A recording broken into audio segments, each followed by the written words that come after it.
I'd like to call today's meeting to order. It's Tuesday, September 8th, 2020. This meeting is being video and audio recorded for cable broadcast. Please silence all cell phones for the duration of the meeting. Per Governor Baker's orders suspending certain provisions of the open meeting law, the public will not be allowed to physically access the school committee meeting. Members of the public can access the meeting via live stream. And our agenda is posted on the town's website as well as the school's website. In addition, the events will be rebroadcast on the local cable access channel. The school committee reserves the right to implement additional remote participation procedures and will notify the public of these procedures as soon as practical. I also want to just mention that we will have a delegation portion of the meeting, as we always do. When we get to that point, if you have any comments, please email them to Kelly Benavides. Her email is kellybenavides@acushnetschools.us, and during that portion of the meeting, she will read your comments. All right. So we will begin with the Pledge of Allegiance. Please stand. I pledge allegiance to the flag of the United States of America and to the republic for which it stands, one nation, under God, indivisible, with liberty and justice for all. Okay. We're going to begin with the approval of minutes, payroll, and warrants. May I request a motion, please, on the approval of the school committee meeting minutes of August 4th, 2020? So moved. Second. Okay. Any discussion? All in favor? Aye. Aye. Any opposed? Okay. I'd like to also request another motion for the approval of the school committee meeting minutes of August 11th, 2020. So moved. Second. Any discussion? All in favor? Aye. Any opposed? Okay. And finally, the approval of payroll and warrants. If I can request a motion there, please. Motion. Second. Okay. Any discussion? All in favor? Aye. Aye. Any opposed? Okay, great. Thank you. All right, moving right into delegation. Again, please send your comments are welcome. Please send them to Kelly Benavides at Acushnet Any comments at this point? No. Okay. All right. We don't have any old business, so we're going to move into new business, and we'll begin with the superintendent's report. Dr. Bailey? Yes. So we'll begin with the personnel report. You can see there is an attachment in your packet. We have hired a new math teacher at the middle school and a building-based substitute at the elementary school. As you recall, the building-based substitutes are a new position, and we're still struggling to get people to fill those positions. So we've hired 1 out of 4. We received 2 resignations since our last meeting and 1 retirement that you can see there. Does anybody have any questions? Question for you, Paula. Yeah. For the resignations, is that going to affect our coming back to school next week? No, we're actually in the process of interviewing, and it sounds like everything is going well with that. I don't anticipate any concerns with the resignations. Okay, thank you. Mhm. Okay. I have a question. Do we exit interview when folks leave? Not formally, but I do believe it's important to have an exit interview. One of the things that we did when I started here in the district was we really revamped a lot of the hiring procedures. So we really focused on the hiring, but I think that would be a great next step, actually. But we always do like to touch base with people as to why, sometimes it has to do with geographic location, things like that, what's best for family. Great. We're going to move into the FFCRA protocol, Family First Coronavirus Response Act. Yep, so that is in the packet as informational. These are sheets in there that our staff, if anybody needs a leave of absence. I just wanted you to know all the benefits that we were following and included in there. And if you have any questions, can certainly check in with us. Mrs. Benavides really handles a lot of those requests, and thankfully, we really have not had a lot of requests, given the situation that we're in right now. So, really proud of our staff for the work, their return, and the amazing work that they've done since returning. The next thing I have is the substitute. Actually, excuse me, Paula. I'm Oh, sorry. yeah. Question Mhm. about this. Is this something that the school came up with, or the state, or the town? It says, looks like town, but It's the town. it's the town that came up with this? Mhm. And did the administration have to agree to it? Because I know it's Well, not it's for a like the vote. regulations. I know, Mrs. Benavides, if you want to speak to this, but we're following the FFCRA regs. For ex, That's the law that the federal government put into place that's only in effect till December 31st. Okay. So we just had to compile all the information and put it into one format for the employees. So this is standard across the entire state? Correct. For the cross country? Okay, just to clarify for people watching.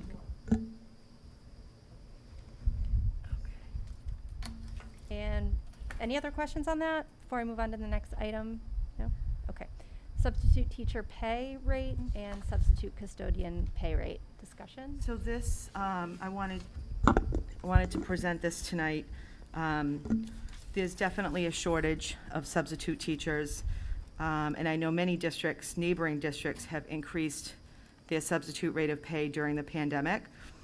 As a matter of fact, Fairhaven nearly doubled theirs.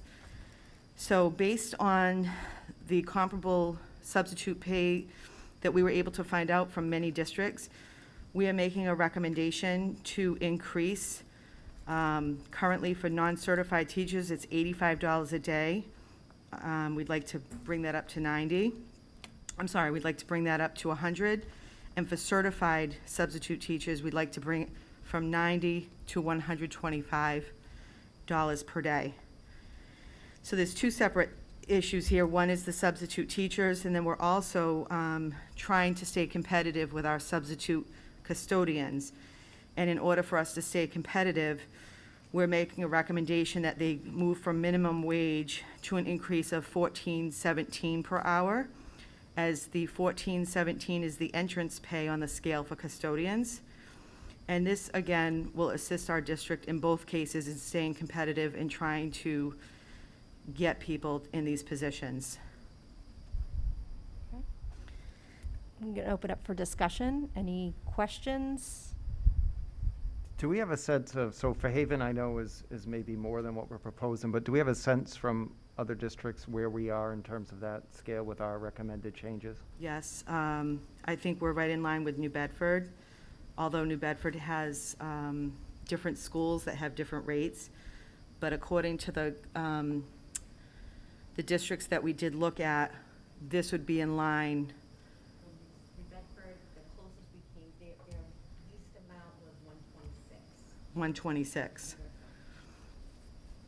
So, I'm sorry, so just so I understand, so the rates you're proposing would put us in aligned with New Bedford, or? Yeah, it wouldn't be on the high end Okay. at all, but it would be competitive compared to where we are now.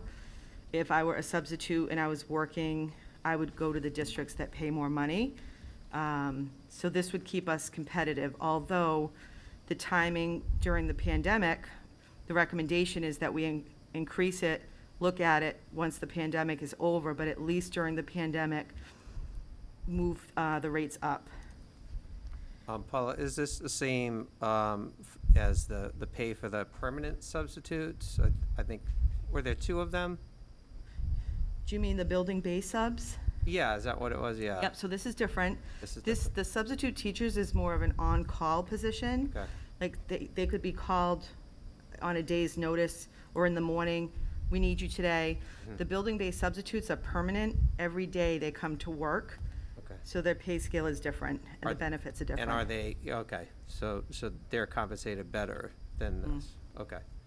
I And we're just wanted to still make sure we struggling. weren't increasing it to the level where it became attractive to not have the Yeah, no. permanent sub. It's definitely more attractive to be a building-based sub. They have Good. health benefits as well. Okay. It's just a very hard time right now during a pandemic to get substitutes. And are you confident that increasing to this level will allow us to get those substitutes that we It will need? keep us competitive. I'm not sure that we're going to get the people we need, but at least we'll be at the same place that most other districts are at. Right now, we're off. We're also saying that this will be temporary, or we could revisit it, but during the pandemic, I'm recommending substitute teachers, the rate be increased, and that for substitute custodians, we're saying that we'd like to increase it permanently to stay competitive. And just to be black and white about this, when would the pandemic end? Are we giving a date to this? Is it January 31st, and then we'll revisit again? Or is it I- until the state lifts the? Yeah, so, I mean, obviously, I think we all wish we had a crystal ball when this Right, I was just nightmare would wondering. end, but I do think that while we're in this situation where we have all these different accommodations in place for children and teachers, the safety concerns, like you said, regulations from the state, I would say that while we're in the hybrid model or the remote model, that I would consider during the pandemic. Okay. And that we'll keep this in place and revisit it when we need to. And is this increase going to be taken from the COVID money from the town? Would this be considered for this, or is it going to come out of our budget, the school budget? I would say both. I'll be talking more about that later on. Okay. But the town's money and the school's grants money that we are accessing, they are only through December 30th, 2020. So anything incurred after that, we're going to have to find money for elsewhere. That's So- why I was asking about the Right, so date. they expire. I just confirmed that with the Board of Selectmen at their meeting tonight. I was there previously, and I'll have an update. But the building-based subs, certainly, we have those written into our reopening grant, and that's through whatever costs incurred through from now until December 30th. Thank you. You're welcome. All right. May I request a motion, please, to approve the substitute teacher pay rate and substitute custodian pay rate as discussed? So moved. Second. Okay, any further discussion? Okay, seeing none, all in favor? Aye. Aye. Any opposed? Thank you. All right, Mrs. reopening Downing, plan? it's all the substitutes, correct? I just want to clarify the custodians as well. I didn't know if you wanted to do a separate vote. Oh, I because lumped that them one's together, but I permanent. can do a separate? Okay. Okay. Kelly, will I need to do both over again, or? That is, I'll take that one as the teacher, and let's do the custodian. Okay. May I request another motion, please, to approve this as substitute custodian pay rate as discussed? Motion? Second. Any discussion? Okay, seeing none, all in favor? Aye. Any opposed? Okay. Thanks. Thank you. The next thing on our agenda is the reopening plan update. I think that you'll be hearing from the district probably about things every month. And we'll get into further detail as the months go on with curriculum. Today, we wanted to focus on the actual hybrid model, the remote model, which is the learning management system of TECA. We do acknowledge that there's been concerns with the communication between the district and TECA. We've had trouble communicating with TECA, but, you know, we believe it's because the sheer volume that they're trying to deal with all the districts signing on, but I can't speak for them. But we have reached out to them numerous times to try to help our families get the information that they need.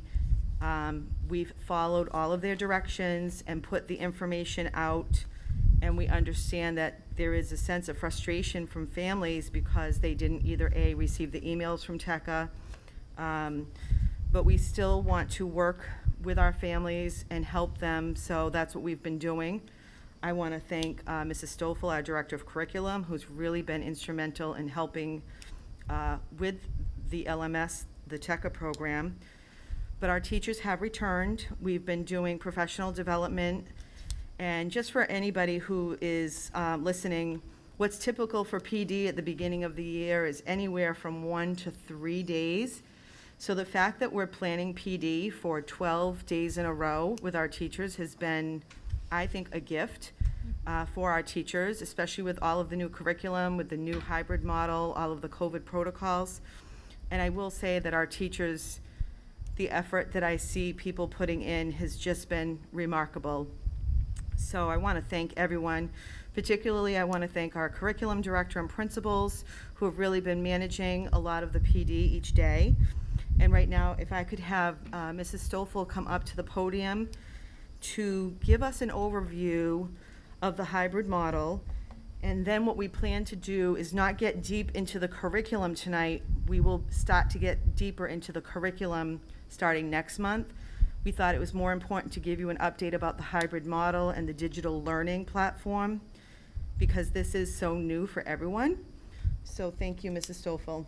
Oh, well, thank you, Dr. Bailey, and hello, everyone. This is the first time I've been able to see you all in person. Well, not all of us, but the school committee members. So it's very nice to meet you, and it has been a privilege to work with the Acushnet community. So let's take a look at our update. Oops, a little too far. So this overview is going to give us a snapshot of the curriculum that has been purchased by the district thus far. It's going to help you understand from the faculty perspective, the professional development that they are experiencing. And to Paula's point, it is 12 days of professional development when we are normally gifted with maybe 1 or 2 days. We will also take a look at the re-entry overview from a student standpoint and really understand how we as a community are going to provide uninterrupted student learning for our kids. So first, we're just going to quickly take a look at the curriculum. So on the screen, you see the curriculum that has been purchased by the district thus far to be implemented in the 2020-2021 school year. For math, we've purchased Envisions, which is for kindergarten through 8th grade. I'm very excited about the Envisions math because it's going to allow us that spiraling curriculum from year to year. Our students are going to have a consistent and ongoing learning experience with this platform. For ELA, we have My View and My Perspectives, and that's for Ford Middle School for grades 5 through 8.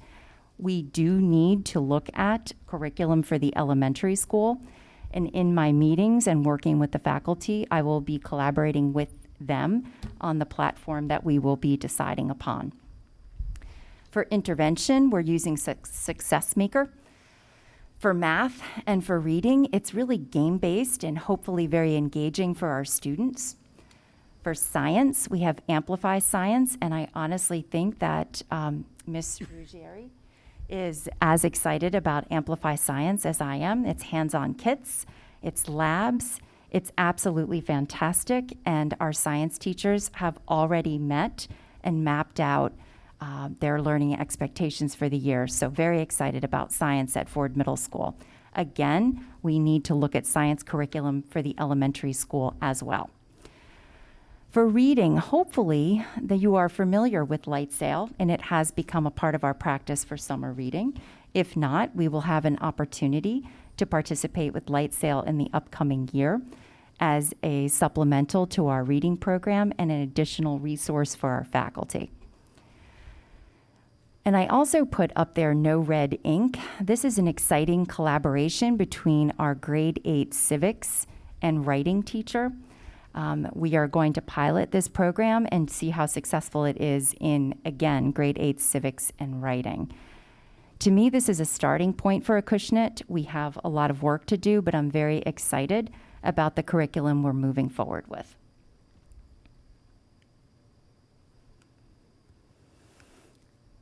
So our professional development has been put into 4 categories that you can see. Our welcome workshops, our student services workshops, the teaching and learning, and our housekeeping. We're trying to find a good balance between those being on the screen and in our Zoom meetings for professional development, and also providing our faculty the time they need to implement all the information that they're taking in. And I must say, that our faculty is participating, paying attention, asking questions, and we are asking quite a lot from them. So kudos to our faculty. So let's take a look at what the professional development looks like. And Mr. Oliver, would you enter on in there? So in planning, the faculty has this spreadsheet available to them. Each day is tabbed at the bottom. So Mr. Oliver, would you take a look at tomorrow for September 9th? So we're about midway through our faculty development, and every day, again, we're trying to find a good balance between being on a Zoom, having to take in information, learn a new curriculum platform, learn a new technology, and also providing the time to immediately take what you're learning and implement it in your practice. So again, this has been a lot for our faculty, and they have been nothing but extraordinary in their participation. One that I'm very excited about is our digital learning, which tomorrow is our day 3. The faculty reached out and said, hey, we just need more time with Google Meet. It's going to be a big part of our platform moving forward for our remote kids. So our 2 computer teachers said, hey, let's offer them some more PD tomorrow. So there's an optional Zoom meet tomorrow to end off our digital learning day. Again, the community is working together and communicating needs and hopefully finding the time to take everything that they're learning and implement it in their practice. And Mr. Oliver, would you go to September 15th, please? We've tried to keep the last 2 days before our hybrid model starts, September 15th and 16th, open for faculty. In addition to that, we will be providing our COVID testing on those days as well. So we've put up a schedule to make sure that our COVID testing is orderly, and we don't want to overwhelm our people that will be here helping us. So the 15th and 16th are open days. Good.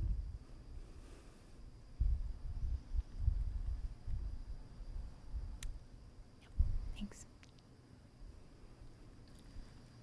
So now let's take a look at, from a student perspective, how we are going to provide uninterrupted student learning regardless of where our students are, whether they're on site or at home.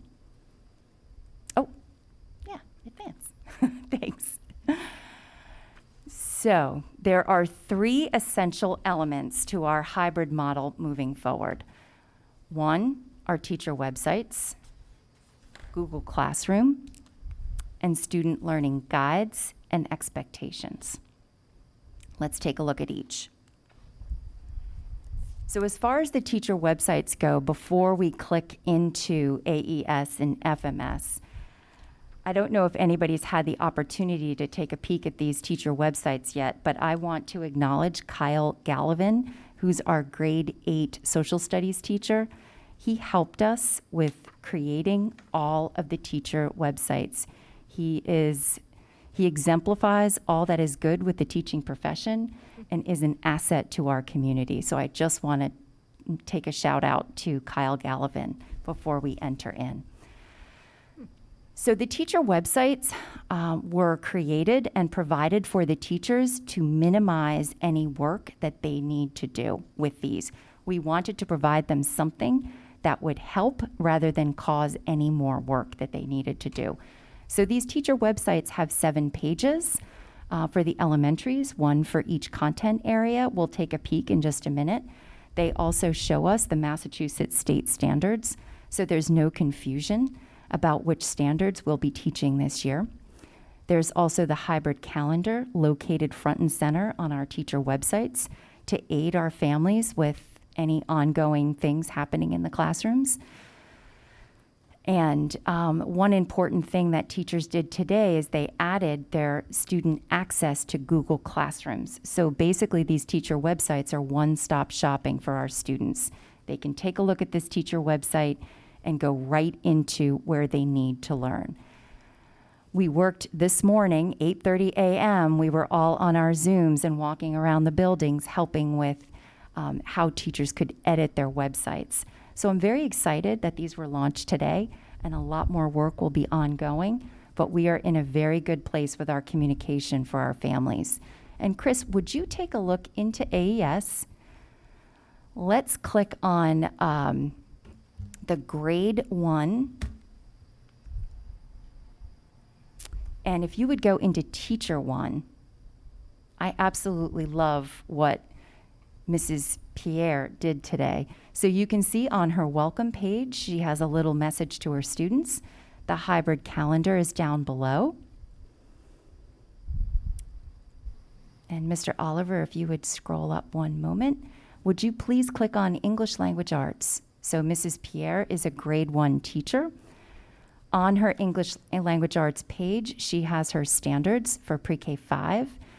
She also has access to the Google Classrooms that her students will be using for learning, along with, yes, would you please scroll down as well? Each Google Classroom has a calendar, and Mrs. Pierre will be adding that calendar in the coming weeks. So each content area is formatted the same way. Mr. Oliver, just, click on Mathematics. So here you have access to Mrs. Pierre's, am I saying her name right? Somebody please correct me if I'm not. Yep. It's correct, okay. Again, for math, Mrs. Pierre's students will have access to the Google Classroom. The math standards are very visible. And Chris, the one I love the best is the About Me page. We just did a little bit of PD with Mr. Gallivan on Bitmojis, and Mrs. Pierre put an absolutely adorable welcome Bitmoji of herself on her About Me page. And if you would just scroll down a little bit farther with her contact information. So well done, Mrs. Pierre. I just absolutely love this. So again, this is the one-way communication going home to our families to help them understand access for their students. And Mr. Oliver, if you would go into the FMS site, that would be fantastic.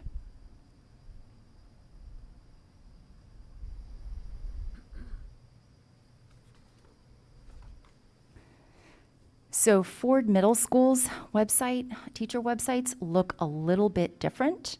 Mr. Oliver, when you get a chance, if you would just click on, scroll down a little bit.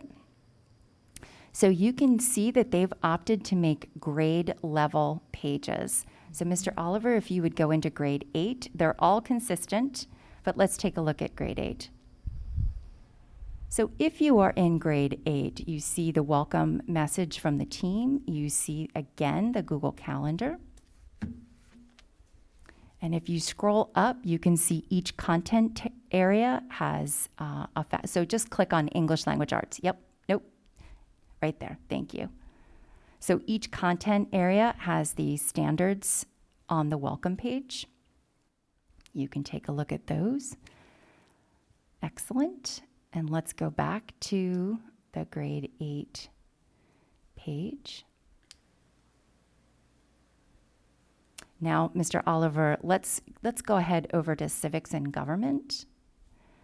And you can click there and you can see the standards yet again. But let's take a look as well at the teacher sites. So if you would click on the caret to the, and let's click on section 1, please. So if you're in section 1 for Civics and Government, you can see here that you have access to the Google Classroom and the Google Calendar attached to that classroom.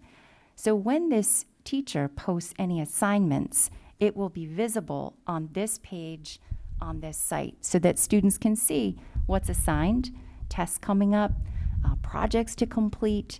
Any essential information will be automatically posted on that site as it pops up in Google Classroom.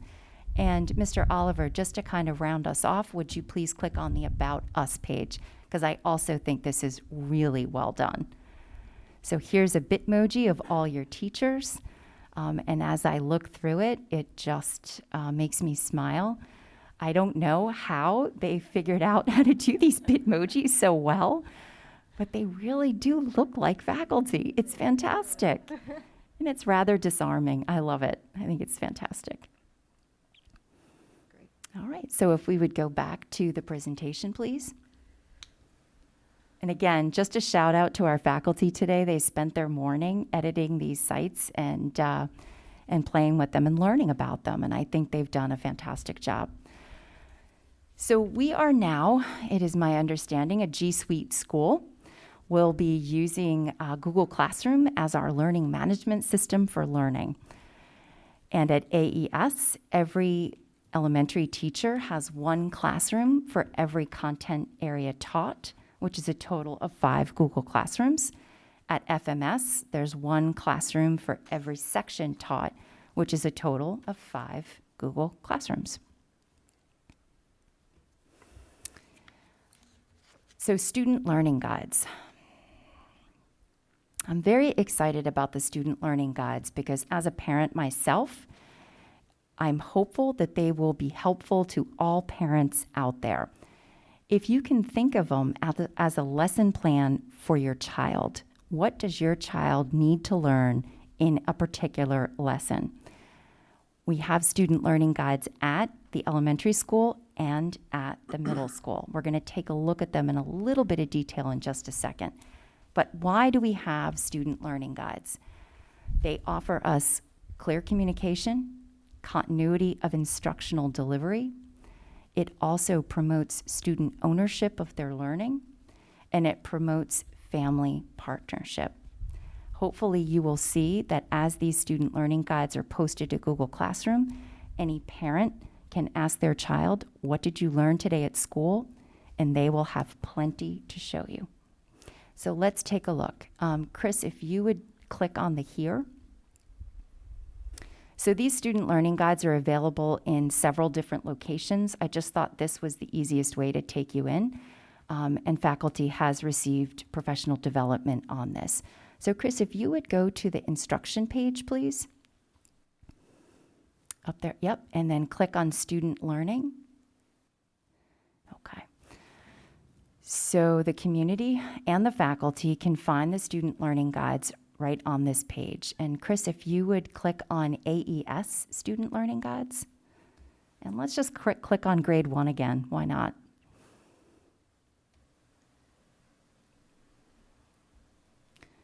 So we just talked about how at the elementary school, every teacher has one Google Classroom for every content area that they teach.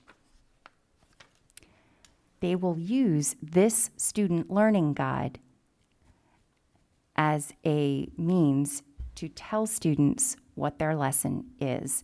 So they will be posting this student learning guide to the Google Classroom so that students can understand by the end of this lesson, you will be able to, and the objectives will be listed. Their students will have a check-in, relatively about 5 minutes, to help the teacher understand where the learning gaps are, or where she needs to start learning, or where he needs to address immediately. There's going to be something called an I do, which is a mini lesson. There's a portion of the lesson called a we do, which is group work, and then a portion of the lesson called a you do, which is the independent portion of the lesson. There will be an exit ticket to provide some formative assessment to help the teacher understand if the information was understood and learned. And then homework is visible in the box on the corner. And we are recommending no more than 5 to 10 minutes of homework per lesson for our students.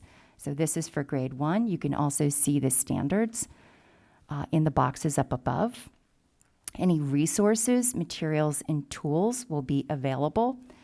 And also, according to our wonderful DESE guidance, we need to be providing enrichment and review with every lesson. So this is just a little bit of the faculty expectations. This will be deleted when these student learning guides are posted to Google Classroom. However, I am excited about the enrichment and the review, a little bit to a little bit more. And that's the differentiation piece that DESE is mandating. And Mr. Oliver, if you wouldn't mind clicking on the middle school, and let's take a look at those student learning guides. Pick a grade, whatever grade you want. There we go. Let's go into grade 7. So you'll notice the student learning guides are the same format. Again, consistency of practice. However, the wording is a little bit more grade level appropriate. Instead of an I do, we have a mini lesson. Instead of we do, it's group work. And instead of a you do, it's independent work. The time is a little bit extended. The homework is 10 minutes, but there's still review and there's still enrichment. And again, the standards are visible for every lesson that is taught.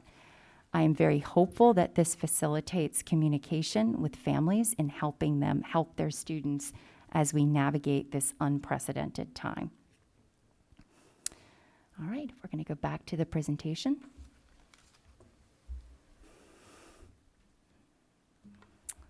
Okay. Oh. And just expectations that have been communicated to our faculty every school day. Student learning guides will be posted to Google Classroom. And at FMS, we have the same expectation, one student learning guide per section per day. Clarification at the bottom, in-person and remote students will follow the same schedule and lessons every day. All students, regardless of where they are, whether they're on site or whether they're home, will participate in uninterrupted student learning. That is our goal. And coming in October, we will have a much deeper dive into curriculum, but for now, you have a nice idea of what we've been working on since we started August 31st. Questions? Yeah. Couple of questions for you. With the pages for all the grades, who's overseeing? Is it the principals that are overseeing to make sure that the teachers are posting what's needed for the day for the students? The student learning guides? Yes. So those are being posted in Google Classrooms, and administrators and myself are co-teachers in every Google Classroom. Okay. All right. Good question. Yes? What's the expectation for, I'll say, time on learning, just for the cohorts that are in the classroom on a daily basis? So when you say time on learning, do you mean, what, can you just, because the expectation is that students participate in the entire school day. You know, students understand that they are in school from the time that, you know, the normal school day they're involved in school. Sure. Yeah. I would imagine like the time that the kids are spending in school is probably, you know, more effective and more efficient in terms of delivery of the curriculum, right? Than being at home. And so I was just thinking of those 2 days that they're going to be, you know, some are 4 days, right? But I'm just thinking in terms of just a day. I'm trying to think of the day. What does the day look like for Right, a I mean, student, like, say, all who's the- remote? So Yeah. like, I'm just saying all the transferring Yeah. and then as far as like, you know, those things are nice, we do, but they've got to do those for every topic, I would imagine. Like, where's the time that's going to take to do all this stuff, and how much time are the kids actually learning on a daily basis, like getting that instruction? So I think it's situational. I think that's a great question, and I believe it's situational. I think it's going to look different in every grade that we have here, and it's also something that we're going to better understand once we start. The expectation is that our students are participating in every lesson every day, regardless if they're at home or if they're on site. There's also an expectation that students are viewing their classrooms, and there's some component of live synchronous instruction as well. Okay, do the families know that yet? So for example, like are we starting, is it September 16th, next Wednesday? So is there been any communication to the families, like, this is where you go, this is what September 16th is going to look like, this is what the expectations when the kids are supposed to be online, where they're supposed to, you know, complete work, that sort of thing? So I am understanding that that's going to be a part of our open house tomorrow night. For the 10th. Is it not? It's on the 10th, September 10th. Sorry, I'm getting my days. Labor Day really messed me up this week. I'm sorry, has open house been announced? Today. What's Today that? it was announced. The principals are saying yes. Yep, When- today I got an email. It was today? Today. Okay, for Thursday? All right. So they're supposed to get information on, so families are gonna get information Thursday night, where they have to plan their schedules for their families within 6 days, that sort of thing? Is that- Yes. Okay. And if I could just add, to go back to your question a little bit, one of the expectations is while teachers are doing direct instruction, that the children at home will have access to that direct instruction. They may not have the cameras on the entire day because we don't want kids, there might be some independent work where they, once they saw the lesson, they understand it, they're gonna check back in for the next. The teacher's gonna have a very rigid schedule so that the children at home can follow that same schedule at home that they're following in school. And again, none of our educators went to school to teach in a hybrid model, so I will give everyone credit. This is a heavy lift. This is different, but I will say that our teachers have been outstanding in terms of, having an open mind and really learning all of this new way of doing business. And we're going to tweak things and pivot and, make adjustments as necessary. So if something is not working, as we've said to the teachers, communication is the key all around, whether it's parents to teachers, parents to principals, teachers to principals, myself. We just need to know what the issues are so that we can work together to make it easier for everyone. Okay. Yeah, I just thought that a lot of families are gonna have to maneuver quickly because working families are not gonna, somebody else is gonna be managing their kids, so they probably need to plan ahead for what that's gonna look like in terms of scheduling. I've heard from several families who just, hey, I'm concerned about what that's gonna look like, haven't heard anything. And I didn't want it to be kind of, more like the TECA rollout.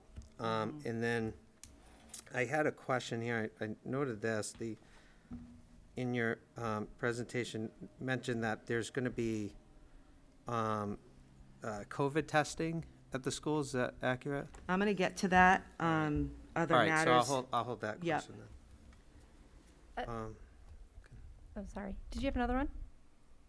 Another question? No, my only other question was, but I don't think we're going to get into this, but my other question was in regards to light sale, because we had gotten notices that we were supposed to have access to that, and that was part of the summer reading, like the kids were supposed to have that, and it never happened, so I was just concerned about if that was.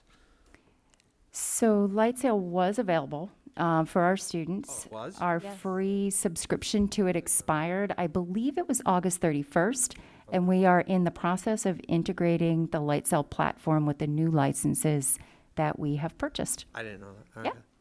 Good question. Just one quick question about instruction.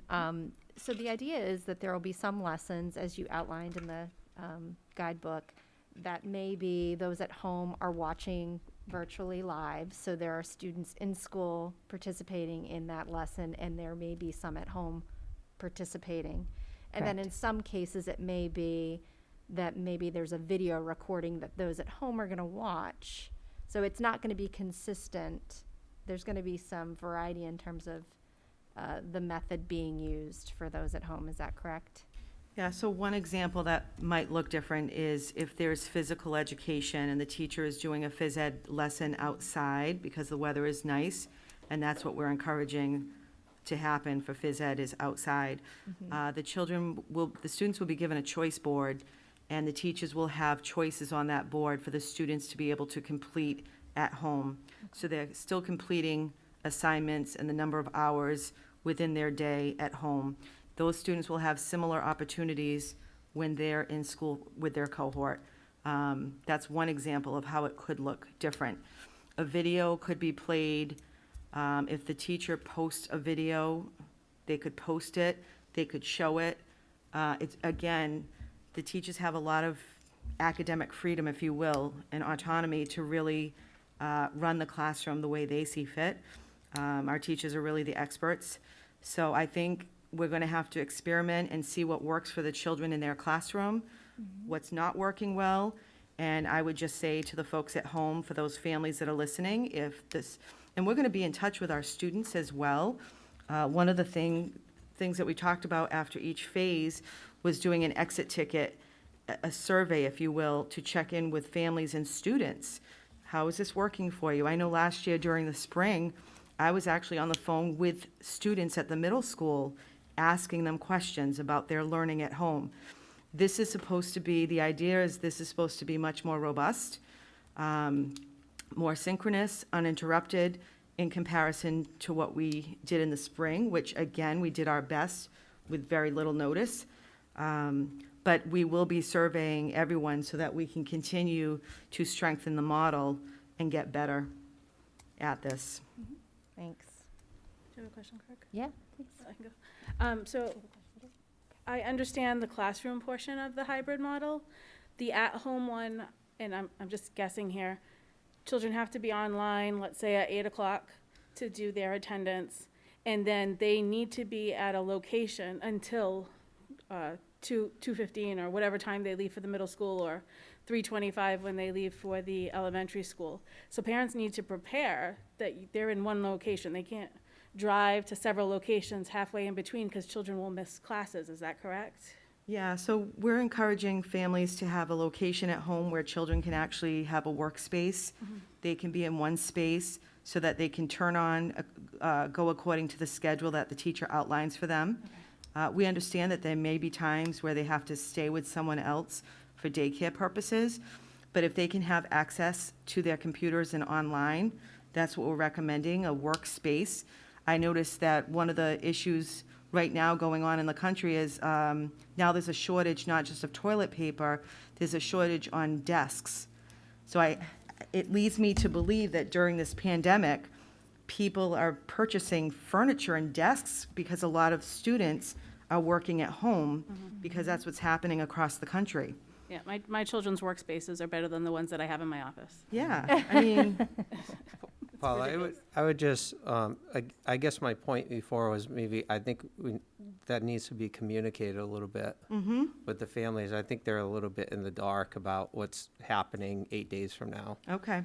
And I just to add to that, I think I was caught off guard today with the open house on Thursday, so, and I don't know why 2 days' notice, but I do think in the future we need to try to be a little bit better about providing more notice to families, right? To say there's gonna be an open house because people work, people have whatever. But it's and- virtual, right? It's not It's a. virtual, and if they But can't But that's access, besides the point. Right. You know, people have stuff going on, they need to make arrangements, they want to attend, and I think we just need to do a better job and give more notice than 2 days. Yeah, and the virtual might present some issues too. If you've got multiple kids, particularly in different schools, you might get, a different message and. Can we make sure it's recorded and reposted in case there are parents who can't make a live virtual open house? Those portions of ours that we'll be able to do recorded and/or have slide decks to be able to supplement. so the elementary principal, Mr. Johnson, is saying that there's portions that are definitely recorded. A lot of the questions that you had in terms of the schedule, what it looks like on September 16th, all of that is pre-recorded. At the elementary school, my understanding is that the teachers are conducting a live Zoom meeting with their class. And at the middle school, it's pre-recorded by grade level, and people should be able to access that if they cannot make it. If you do get any phone calls, I would highly recommend that they call the school and speak to the administration at the school if they have questions, because that's the best place to get the right answers, is directly calling the school office. And I have a question, maybe a comment about light sale. So, and as a parent, we've had some issues trying to figure out how to use light sale. My understanding is that the lunch code perhaps is the login for. That's what I understand. And so I don't know that lunch code is intuitive to people. And then I'm also worried, because we've been trying to get a hold of the right person to get the code. So are they equipped? Are people gonna get sent to our lunch folks to provide the code? And are they equipped to answer those questions when they come in? Because we've been totally confused by how to utilize it. Yeah. Yeah, so this is new for everyone. It's our technology department who is issuing those codes. We have received emails, and every time we get an email, we respond. I don't know if Mr. Oliver is available to come to the podium, but I know he's been dealing with lunch codes and such. Thank you, Dr. Bailey. Good evening, members of the committee, Madam Chair. Yeah, so I agree with you. The lunch codes are not very intuitive. We're looking at a couple of things, especially for our younger students, but everything's happening so quickly and so fast. One of the things we're looking at is Clever, which is a single sign-on product, which uses QR codes that the students would have to be able to log in, just waving it in front of the camera on the Chromebook. Those are some of the things we're looking at. What my hope is, all the teachers will have access to the lunch codes. So as we're actually starting our rollout of our Chromebooks tomorrow here at the middle school, grades 5 through 8. So as we're going through those, we're going to remind the parents, let them know, if I can, I'll offer them up the code right then and there. We're going to have a good group of us. I believe Mrs. Sylvia has got a lot of staff to volunteer because it's going to be over a 4-hour period. We've been working extremely hard, getting close to 450 to 500 Chromebooks ready to go and ready to be deployed tomorrow. Those are the ones that we do have. But yeah, I do agree with you. I think we can do better with the lunch codes because just myself, I've responded to probably about 75 emails in the past, probably 48 hours or so, or since last Thursday anyway, TECA parents looking to just log into their Chromebooks and be able to access that. So yeah, I definitely think it's going to be a learning curve, especially for our K and our 1 students that are just, picking these up and getting into the school and getting into the process for the first time. But yeah, we can definitely, I think there's definitely room for improvement there. Chris, do all the students who didn't have Google sign-ons, do they all have them now? Correct, yeah. So up until COVID took place in March. What, through 2nd grade or 3rd grade It or was something? correct, yes. It was just through, I think, 2nd grade and up, or might have even been 3rd grade and up, with some select 2nd grade teachers, because it was more about, we really didn't have the PD for the teachers on it, for Google Classroom and for using Google, but now that we've had so much time and we've been thrown and thrust into Google and remote learning with the pandemic, that now all students grades K through 8 do have a Google login. That is correct. Okay, and the parents know what the login is for every So kid? yes, so for the middle school, yes. For the TECA students, yes. Once we start deploying those Chromebooks at the elementary school, it'll be absolutely yes. But really, I think the first step for those K and 1 students that have not had access to Google before, I think we'll probably do some kind of integration with their teachers. So that'll be the first person they see during the school year. So I think it's really important that the teachers will work with them. And then I'm trying to figure out a way of some kind of mass communication to get some kind of a mail merge with Aspen, our student management system, to be able to just individually email the parents, every parent, the username and password. So the kids don't need the Google username in order to get into all the Google Classroom stuff? So and the yes, Google Suite? and that's what I So then- was saying for K and 1. Yes, I think, and that's something that they're going to learn about Google Classroom. A lot of our students, only a select few, and where my principals, correct me if I'm wrong, only a select few teachers up until this year have been using Google Classroom. We're now saying, and I think Mrs. Stoffel kind of alluded to it, we're using Google Classroom. This is our learning management system here in the Acushnet Public Schools, and this is the road we're going to be going down. So I think from where we're kind of staggered and scattered, I think we're really starting to take a more direct path, especially having a curriculum instruction assessment coordinator on board with us. Right, so everybody on the, so regardless, if they don't have a Chromebook, they still need that sign-on? That is correct. Okay, That is and correct. so have all the families gotten that yet? Do you know? So no, Okay. K and 1 have not, absolutely not. Is Anyone that was, necessary for next week? it's not necessary until their student starts school. So yeah, Which is the 16th? exactly. And honestly, I'll be quite honest with you, it's logistics. There's so many there's so many logistics in what's taking place right now between the last minute with the communication with Tecker, with them, and this is across the state. This isn't unique to Acushnet. It's just been, the logistics is just, it's amazing, the integration between all these different software platforms.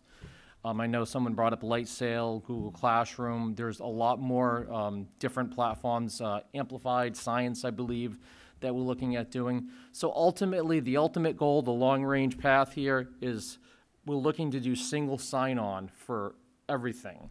So one account will eventually, that's the goal. I hope to get there this year. The goal is one account, one password. Well, because I know, I'm a parent, I'm frustrated sometimes too with my own students, that one account will get you into all, one username and password will get you into all your accounts.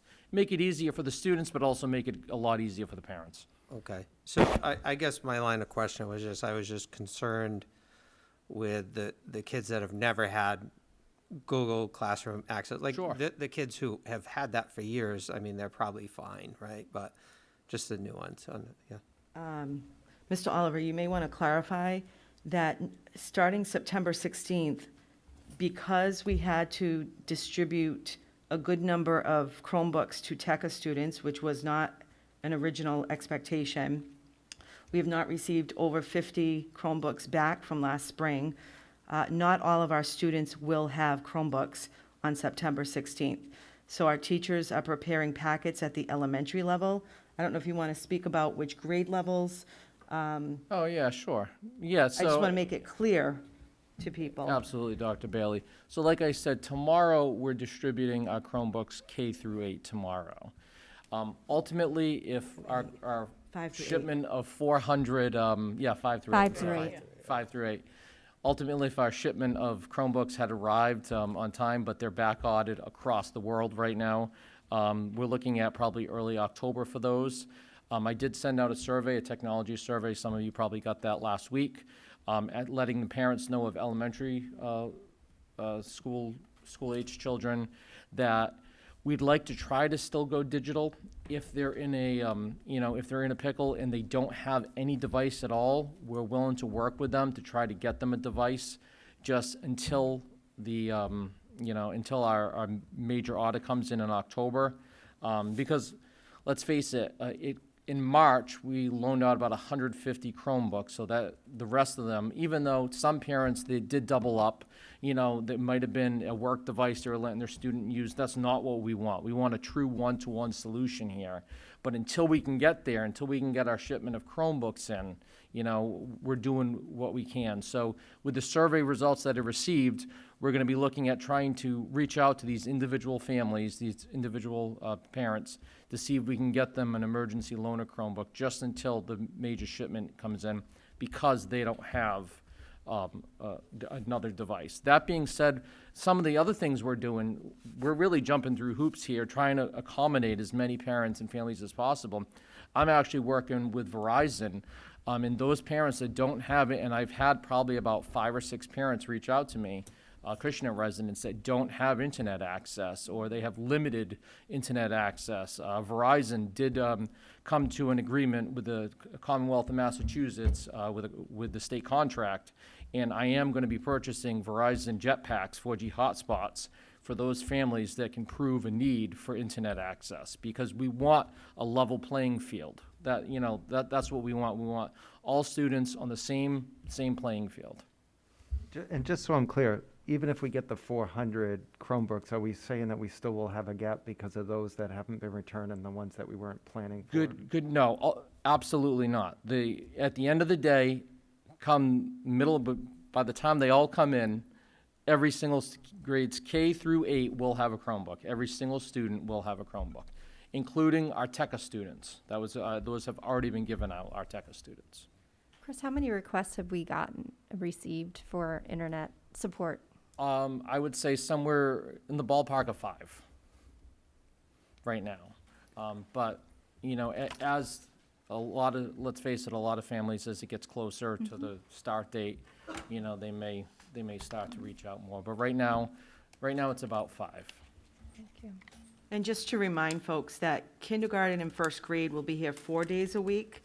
We have arranged for our technology specialists to be in those classrooms to really push in and start working with the younger children on the technology, so that if we are in a situation where we have to pivot and go full remote, those kids will be in a better situation than they were last spring.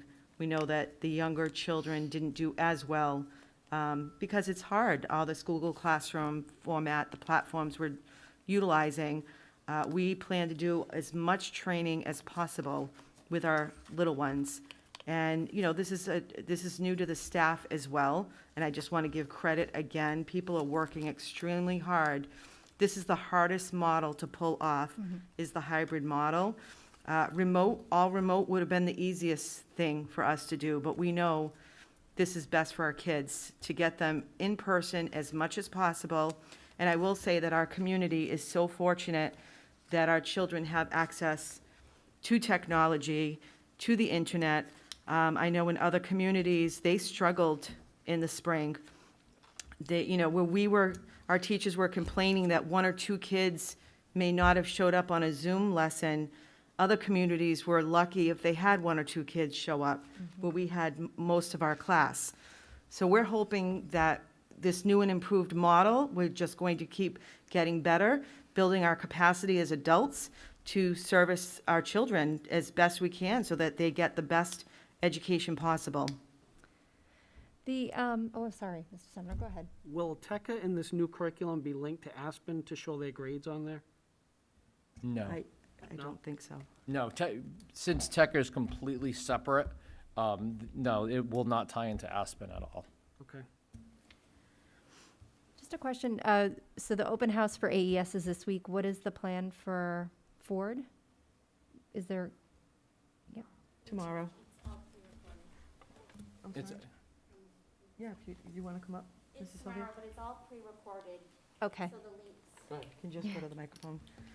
sorry, it is entirely pre-recorded.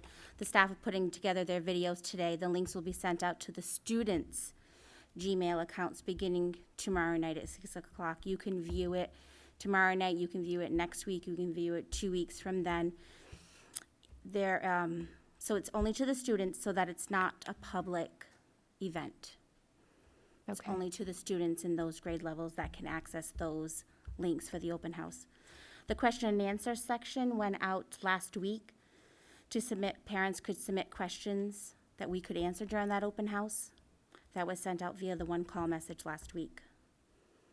The link will be sent out tomorrow with the link to the YouTube videos that are private, only to the Acushnet community. Okay. Okay? Yes, I have some Sarah. questions. Just a couple of questions, not sure who can answer them for me. We keep talking about the Zoom meetings that the teachers are on, but then we were talking about Google Meet. So are we doing both? Are parents going to have to learn Google Meet because we're so familiar with Zoom, or how is that working? What are you doing? Either one of I'm going to give this back to you. Thank you. Just to deflect it, help you out a little bit here. So, great question, Sarah. And Chris, please jump in because this is a situation that we're trying to resolve as well. So, Zoom is not that we want to be a G Suite school. So therefore, we would That's like Google. we would like to use Google Meet. Once you go into Google Classrooms, right directly on that front page is a Meet for the entire class to join.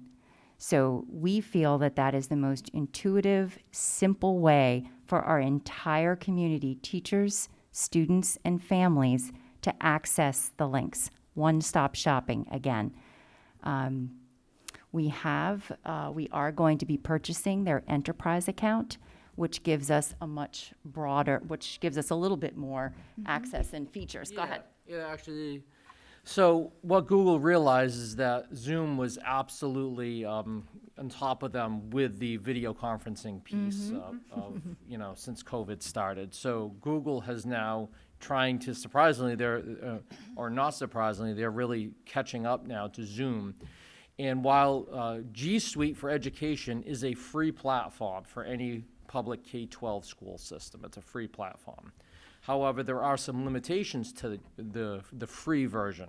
So what Google has done is they've created an enterprise version that will give us more functionality across all the applications, across Meet, across Google Drive, Google Classroom. And one of those things is that it gives us more capabilities with Meet, with Google Meet, which will be able to do breakout rooms like Zoom has. There's more functionality. It's going to look a lot more like Zoom. Really, they're just going after what Zoom has already created. Because right now, especially, there's already been a couple of versions, but back in March, if you were to use Google Meet, the whole layout was just, you couldn't see everyone at once. No, it's very confusing. It's very confusing. So they've definitely come out with some newer versions. There's some extensions, some Google extensions that we're looking at pushing out as well. But yeah, ultimately, we're looking at going with the Enterprise edition of Google to make it a little more streamlined, give us a little more functionality. And the other thing too is that school districts that I've spoken to, as Zoom is starting to do away with the 45-minute cap for education, that you're looking at, I've heard some school districts anywhere between $15,000 and $25,000 to get licensing for Zoom, enterprise licensing for Zoom. Okay. So just to set expectations for parents, they probably will be toggling between Google Meet and Zoom in the beginning until everything goes Google Meet. I think the expectation with the district, and correct me if I'm wrong, is that we're pushing Google Meet right from the start. Right from the start, we're pushing Google Meet. Okay, thank you. And then one other question, and I think this is for Carrie. With the new curriculum that we've received, the math curriculum, that is included. We are still trying to work, and I know I'm beating a dead horse. Please. But we're still trying to work for the Algebra 2 for our 8th graders, so we're in line with all the other middle schools in our area, correct? Yes, Okay, thank you. good question. So all these assignments are gonna be web-based? There's no paper? No, just the instructional delivery will be web-based for those students that are remote. But there will be paper and pencil activities and lots of hands-on learning as well. Absolutely. But I had a question, the G Suite, and if we're having those, like the open house videos, they're gonna need that Google username and ID to access that, correct? So for the open house, and Mr. Oliver, please correct me if I'm wrong, but we are able to provide all videos without any restrictions on them. Yeah. So to answer your Okay, question, so Mr. they Tebs, don't that's need just that. for the middle school. All right, great. Cool. I'm going to put a little bit of recommendation because there are some paper and pencil things that are going on that's going to happen in the next couple of months. Parents that don't have scanners, they use their phone as JPEGs, and I know for a fact that they would send like 27 JPEGs to their teacher to look at. Yeah. I think if we just did a quick little tutorial or maybe a YouTube video on how to scan with your phone, like Notes actually scans one PDF. Right. I think that would be really helpful to parents, just in case they don't have a professional scanner or photocopy machine. So to that point, hopefully, we've done enough professional development, and the professional development and support will be ongoing into the start of the school year. That's why we have Google Classroom, so that students can turn in assignments on that platform and mitigate the need to scan and email. We're really hoping that students will not be scanning and turning in any assignments and utilizing Google Platform for a very simple one-click process. Yeah, it's good. Excellent. It's going to be good, guys. Hang in there. It's going to be good. All right, any other questions, members? Okay, thank you for that update. Thank And you. well Great. done. Thank you. Okay, the next thing we have on the agenda is a medical plan overview. I would ask Ms. Betancourt to please come to the podium and present. That we know that a lot of families right now have a lot of questions. What if somebody tests positive? All these scenarios. We've been working very closely with DPH, DESE, local Board of Health, with Chief Gallagher. So we've had a lot of input into this, and I know that Ms. Betancourt's been working very closely with our school nurse, Rose Monty, as well as our school physician. but she will be going over medical protocols during COVID so that everyone is clear on what we're doing when things happen. And I just want to also say thank you for taking the extra time prior to the meeting to take a tour of the buildings. You saw that we have a separate area being made for the nurse's office in both buildings, actually, and accommodations are being put in place. So, thank you. So to keep in line with the Google, I am not a Google person. I am learning, which is why I don't have my pretty colors in my slides because I'm still old school PowerPoint. But they have promised me I will be Google proficient this year. So I just wanted to do a quick overview. There's a lot of detail. The plan is very thick. It's basically a protocol for every possible scenario. But what I want to give you is a little bit of a snapshot and then a lot of time that we can have for questions. So I just wanted, you know, in addition to those of us in this room, for families to know how are we handling different scenarios as they come up in the building.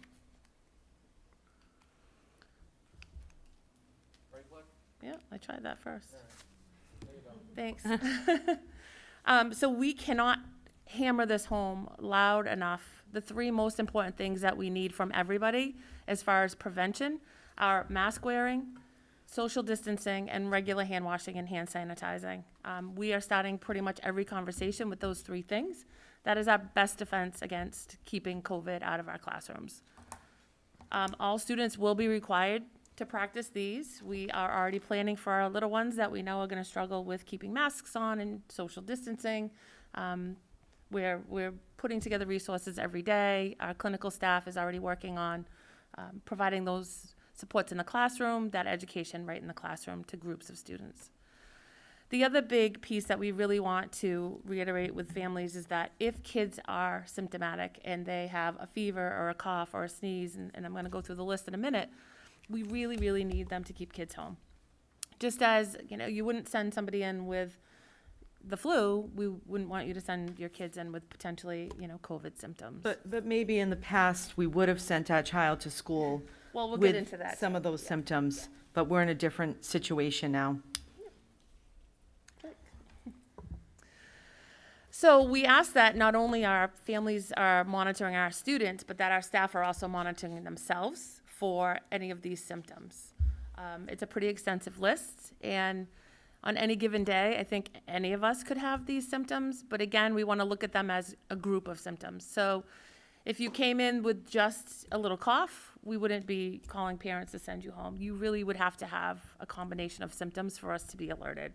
I've gotten a lot of questions about loss of taste or smell. That has to be a new symptom. So this isn't something that you always have. This has to be something new, a new onset of loss of taste or smell. Again, if anybody has any of these symptoms, you know, we'll get into what do we do with testing and how do we look at what level does this rise to be tested and kind of the layers of that. So, Chris. So I have in the full overview, it's kind of I call it the cheat sheet. It's a quick reference sheet for kind of the different scenarios, and I thought this was a good starting point to have the conversation tonight. So I have it in 4 different columns. So if we look at kind of the event, so when somebody is symptomatic, where that happens, and then looking at if people get tested or not, what happens. So if somebody is symptomatic, if a student is symptomatic at home or a staff is symptomatic at home, again, we ask that you stay home. Again, we're not sure at that point if it's a communicable disease, if it's an allergy, if it's a cold, but we want to make sure that we err on the side of caution. Sorry. If a student or a staff person is symptomatic on a student on the bus or a staff or student at school, we ask that they remain masked and they adhere to social distancing. The student will either be brought to the nurse, so the nurse will come and get the student. There will be a separate medical isolation room, which is a really yucky term for kids. It's a separate space in the nurse's office that's isolated from the normal traffic pattern in the nurse's office. That will be staffed, and again, as to Paula's point, we had to make some adjustments to some of the nursing spaces to allow for a separate room that kids could be isolated from the main nursing area. Parents will be called to pick students up. And it's going to be a little bit different than the common cold where, you know, a parent may say, oh, I'm in Boston. Can you just keep them comfortable? I'll get there when I can. In a COVID situation, parents are going to have backup, to have somebody come as soon as possible to pick kids up from school. Sick kids will not be sent on the bus. That is a 100% absolute. They will not be sent on the bus. If a staff person is symptomatic at school, again, they should follow the normal procedure. If they can, immediately find coverage, whether it's a paraprofessional, maybe one of the specialists. They need to be relieved of their duties, and then they need to go home. And again, if it's a cluster of symptoms, then we recommend that they should be tested. Questions on that first piece? Sarah? We're offering testing here. I think you're going to get into We're going to that. get to that. Yep. Anybody else questions on that? Okay. So when we're looking at testing, there's kind of three different categories. If somebody leaves here sick, gets tested, and the test results are negative, it's business as usual. Come back to school, no symptoms within 24 hours, just as we would with a cold or, you know, flu, and we go about our business. If somebody tests positive, that person needs to remain home, again, except to go get medical care. They need to continually monitor their symptoms, notify the school that they have been tested and that they have a positive test, that we need to know that immediately. We will be doing contact tracing. So we ask that that individual not only inform us, but that they really should start to look at their social circle of anybody they've been in contact with outside of our school community. Our nurse, Rose, has been working very closely with Board of Health in the town. They will have a really good open communication. Anytime somebody tests positive, that would be reported to the state as anything like a tuberculosis. So that would automatically get reported to our local Board of Health, and our district now has an agreement with them, or we're working on the agreement to be able to share that information. Again, without breaching confidentiality, we need to know if somebody had a positive case so that we can continue to look at who else we need to notify. The mild illnesses, we ask people to obviously self-isolate for at least 10 days. You're going to hear 14 days and you're going to hear 10 days. So for a full-blown positive COVID with multi-symptoms, you know, it's a 14-day quarantine. We ask in many scenarios that we're getting CDC guidance, Board of Health guidance, that minimally 10 days with no symptoms for at least 3. So that kind of equals the 13, close to the 14 days. Our district, and I'm sure you'll hear from Paula in a minute, our district is adopting a negative test to return, so you'll hear more about that. To me, it's not so much I worry about 14 days, 13 days, 10 days. We know you have to have a negative test in order to come back to work. If an individual is not tested and they choose not to go through COVID testing, it's an immediate 14-day quarantine at home. Okay, questions? Okay, Chris, thank you. I had a, I'm sorry, I had a question that's all real right, John, quick. go It's ahead. probably not for you necessarily, but have we suspended the policy where the parents get a letter home when the kid's been absent for 10 times or something like that? Have we suspended that policy? No, at this point, we still have an attendance policy because DESE is recommending that whether a student is at home or in school, we count them present. So I know that we've come up with our own codes, present in school, present remote. And I would just add that, let's just say a student has symptoms, but they're not outwardly sick. I would recommend that they jump on their computer at home and be present remotely for the day, so they're still getting their day of education in. But the attendance policies right now have not been lessened in any way. Right. And I know that information is going to be shared with the parents through the open house, because not that we've changed the policy, but they will be discussing the attendance and what the expectations are for attendance. I always just felt that kind of made people feel like they should Have try to to send get their their kids to kids school. to school with you know, minor symptoms, Right. and then by 12 o'clock they're, you know, Sick, Yeah. Which And is why I doctor's like notes the are always a remote. good mechanism. I know our nurses work very well with parents that if kids are really on that border and they want to choose, I was that parent that if, a good day of rest and we don't really need to go to the doctor, you get to learn. If you get to 10, there's an issue. It's a chronic problem at that point. So we hope to not to get to that point. Chris? Thank you. See, now I have color like halfway through my slides, so. So if an individual is exposed to COVID, and it's definitely that they've been exposed to somebody who's positive, again, we need to look at all the same scenarios. So if the individual is home when they learn that they were in close contact with somebody, we do ask that they stay at home. The ideal time to be tested, if you have found that you've been in close contact with somebody with COVID, is not immediately when you find out.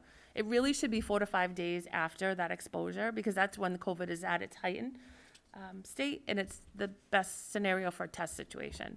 So we do ask that people are tested. If an individual is at school when they learn that they were in close contact with somebody, so a parent may call, maybe the child was tested, they hadn't gotten the results yet, the call comes in, and the child is already with us, and now we know they've been exposed. A similar scenario, that they would be taken to that isolation room, the parents would be required to pick up the child, and we would follow the same, protocol that they would have to stay home. Yes? I'm sorry, I didn't see it in here. So if the child or student or person gets tested, they're able to come back until they get their results? No, what I was saying is, if You just said somebody didn't know, say we didn't know, Oh. they didn't tell us, And they didn't get tested? they may have gotten tested and not told us, Oh, okay. and then we find out, and the Okay. child's already with us. But we're trying not to do that. We're like- trying not to do okay. that, right? We would like as much information as possible. So to if be your able to- child gets tested, do not return them Please back let to us school? know, yes, Okay. and you can't return until, right, you have that. So, the two scenarios, if we find out that outside of school somebody's been exposed, they let us know, we want you to stay home. If we find out when the child's already with us, we would treat that as a symptomatic case, essentially, and put them in the isolation space, have parents pick up and follow that protocol. Again, similarly, if the test comes back and is negative, as long as you're not symptomatic, you come back to school and remain the same. If somebody tests positive, we ask that they remain home, again, in quarantine.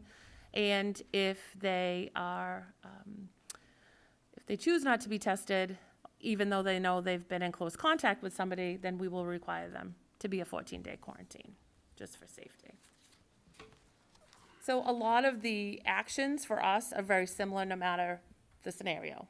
You're either going to go home and quarantine, you're going to get tested, or you're going to, come back because you're not positive. So I didn't want to put the whole protocol because every scenario is essentially these steps, and it'll say refer to this section. Chris? So there's been a lot of calls. I know Rose, myself, just talking to people, I keep hearing what happens if we have multiple cases in the district. It's a lot of text, but I wanted to make sure that it was in your packets in case you get questions and you want to refer people to us. You'll at least have the basic information. It is not an immediate, we have a case, we close our doors. So, I'm sure there's going to come a point where we have a confirmed case in our district. If it's a single case, then we as a district will decide, do we need to close a particular classroom? Was there no close contact? So we want to continue to take precautions and not make too many changes. It's going to be a case by case. A single case, I can tell you, is not going to have us do any extreme closure. We would notify without breaching confidentiality. We would notify that child's classroom that we were alerted that there was a potentially positive case. Again, we want to encourage them to make sure that they're masking, distancing, hand washing. We would make sure that those spaces were extremely clean, and, we would monitor our kids. If there's a suspected in-school transmission, meaning more than one case, and we feel like it originated here and is spreading because of us being in a school setting, then again, as a district, we would be working with the town, with the Board of Health at that point. Would we need to close part of the school? Maybe it's the 8th grade, and would we want to close off the 8th grade wing? Everybody goes remote for that period of time, but the rest of the building continues to go with the regular schedule. Or would we look at closing the school for a period of time to just clean the whole building and kind of give everybody a break? We'd have to decide that at that point. If there were multiple cases in multiple schools, again, we would want to include the town, the Board of Health in those discussions. We'd have to look at, again, would we shut down the entire district for a short period of time to clean? Would we want to shut the district for a prolonged period? You know, would we go remote for a longer period of time? Those are decisions we can't make in isolation. We really have to include the town and the Board of Health in that. Before any decision can be made, we would have to also speak to DESE for further guidance. There's quite a bit of guidance that they've given us if a district is considering any kind of closure, regardless of what duration. We do have to alert several people at DESE, and they would work with us on guidance for how that would happen. If we were to close for a number of school days, we would send information, obviously, to families. It would be very explicit as to how long we'd be closing. We'd make sure that all the remote opportunities were available to those students with the separation from school. And again, we want to make sure that our teachers have what they need to be able to continue to teach if we went into a remote setting. In any scenario that we potentially would have a closure, we would want to make sure that our buildings are 100% deep cleaned and sanitized. We want to revisit and make sure that we have enough PPE to make sure that if there was an exposure, are we not gloving enough? Are we not sanitizing enough? We want to do that. And that would also include potentially refresher training for all of our staff. Because if the outbreak is happening on our watch, we're clearly not doing something we should be doing. So I think training would be in order at that point. Questions on any of the closure? I know there's been a lot of questions in the community about this. Sarah? So I know Chief Gallagher talked about having an on-site COVID testing for the schools. Is that something that's still happening? Mm-hmm. Okay, so if somebody finds out that they have some symptoms, they go to like one of the isolation rooms, or do they go to the fire department? Like, how does that work? So one of the things we were going to talk about, but we can certainly bring it up now, is we established a COVID crisis response team, which includes people here from Acushnet Public Schools, as well as the local Board of Health, Chief Gallagher, the town administrator. And we've actually it's been really nice. We've been practicing, Nurse Rose and Ms. Betancourt's on the committee, but we've been practicing different scenarios and talking about, well, what would we do if this happened? What would we do if this happened? So I feel like over the last several weeks, the communication within that group has been really good. Because everybody in the group has a different lens. You know, I'm not a medical doctor, but I'm the superintendent of schools talking to the fire chief, who has a different lens on this. One of the things that the chief and I had talked about, this goes back several months, is we'd love if you could test all of our teachers when they return. And that's the antibody testing that we brought up earlier. But we couldn't do it right away because the EMS and fire department was not completely trained on that nasal swab. Because once you do the antibody test, which gives 3 results, one is no presence of COVID, one is old antibodies that you've had it in the past, and one is more active antibodies. Anybody who tests positive, they immediately wanted to give the more invasive test of the nasal swab immediately. So that's why we held off until they were trained and we could get that done before our students return, just to see where we were at with the staff. If we suspect a student has COVID or has a lot of the symptoms, they are ready to help us and do testing where they would come on site. I know that I've asked Ms. Betancourt and Nurse Rose to work with Chief Gallagher, and I know he was supposed to come here and do some dry runs on where they're going to set up. Doing it next week. Next week. Yeah. So they are prepared that when our students come in, we're trying to make things as easy as possible for families. This is all optional for the adults as well as students. It's their choice. But as Ms. Betancourt just outlined, if they refuse the test, then they definitely have to quarantine for all that time. We're working with a lab that gets us these results much quicker than if we were relying, let's say we had some type of an outbreak where we had several students and adults who needed to be tested. Again, it's one centralized location of testing, versus us relying on you go to your pediatrician, you call your doctor, and then trying to get all that information. We're trying to make it easier for our families and our staff. So I have to say that the chief has been quite instrumental. The town has been quite supportive.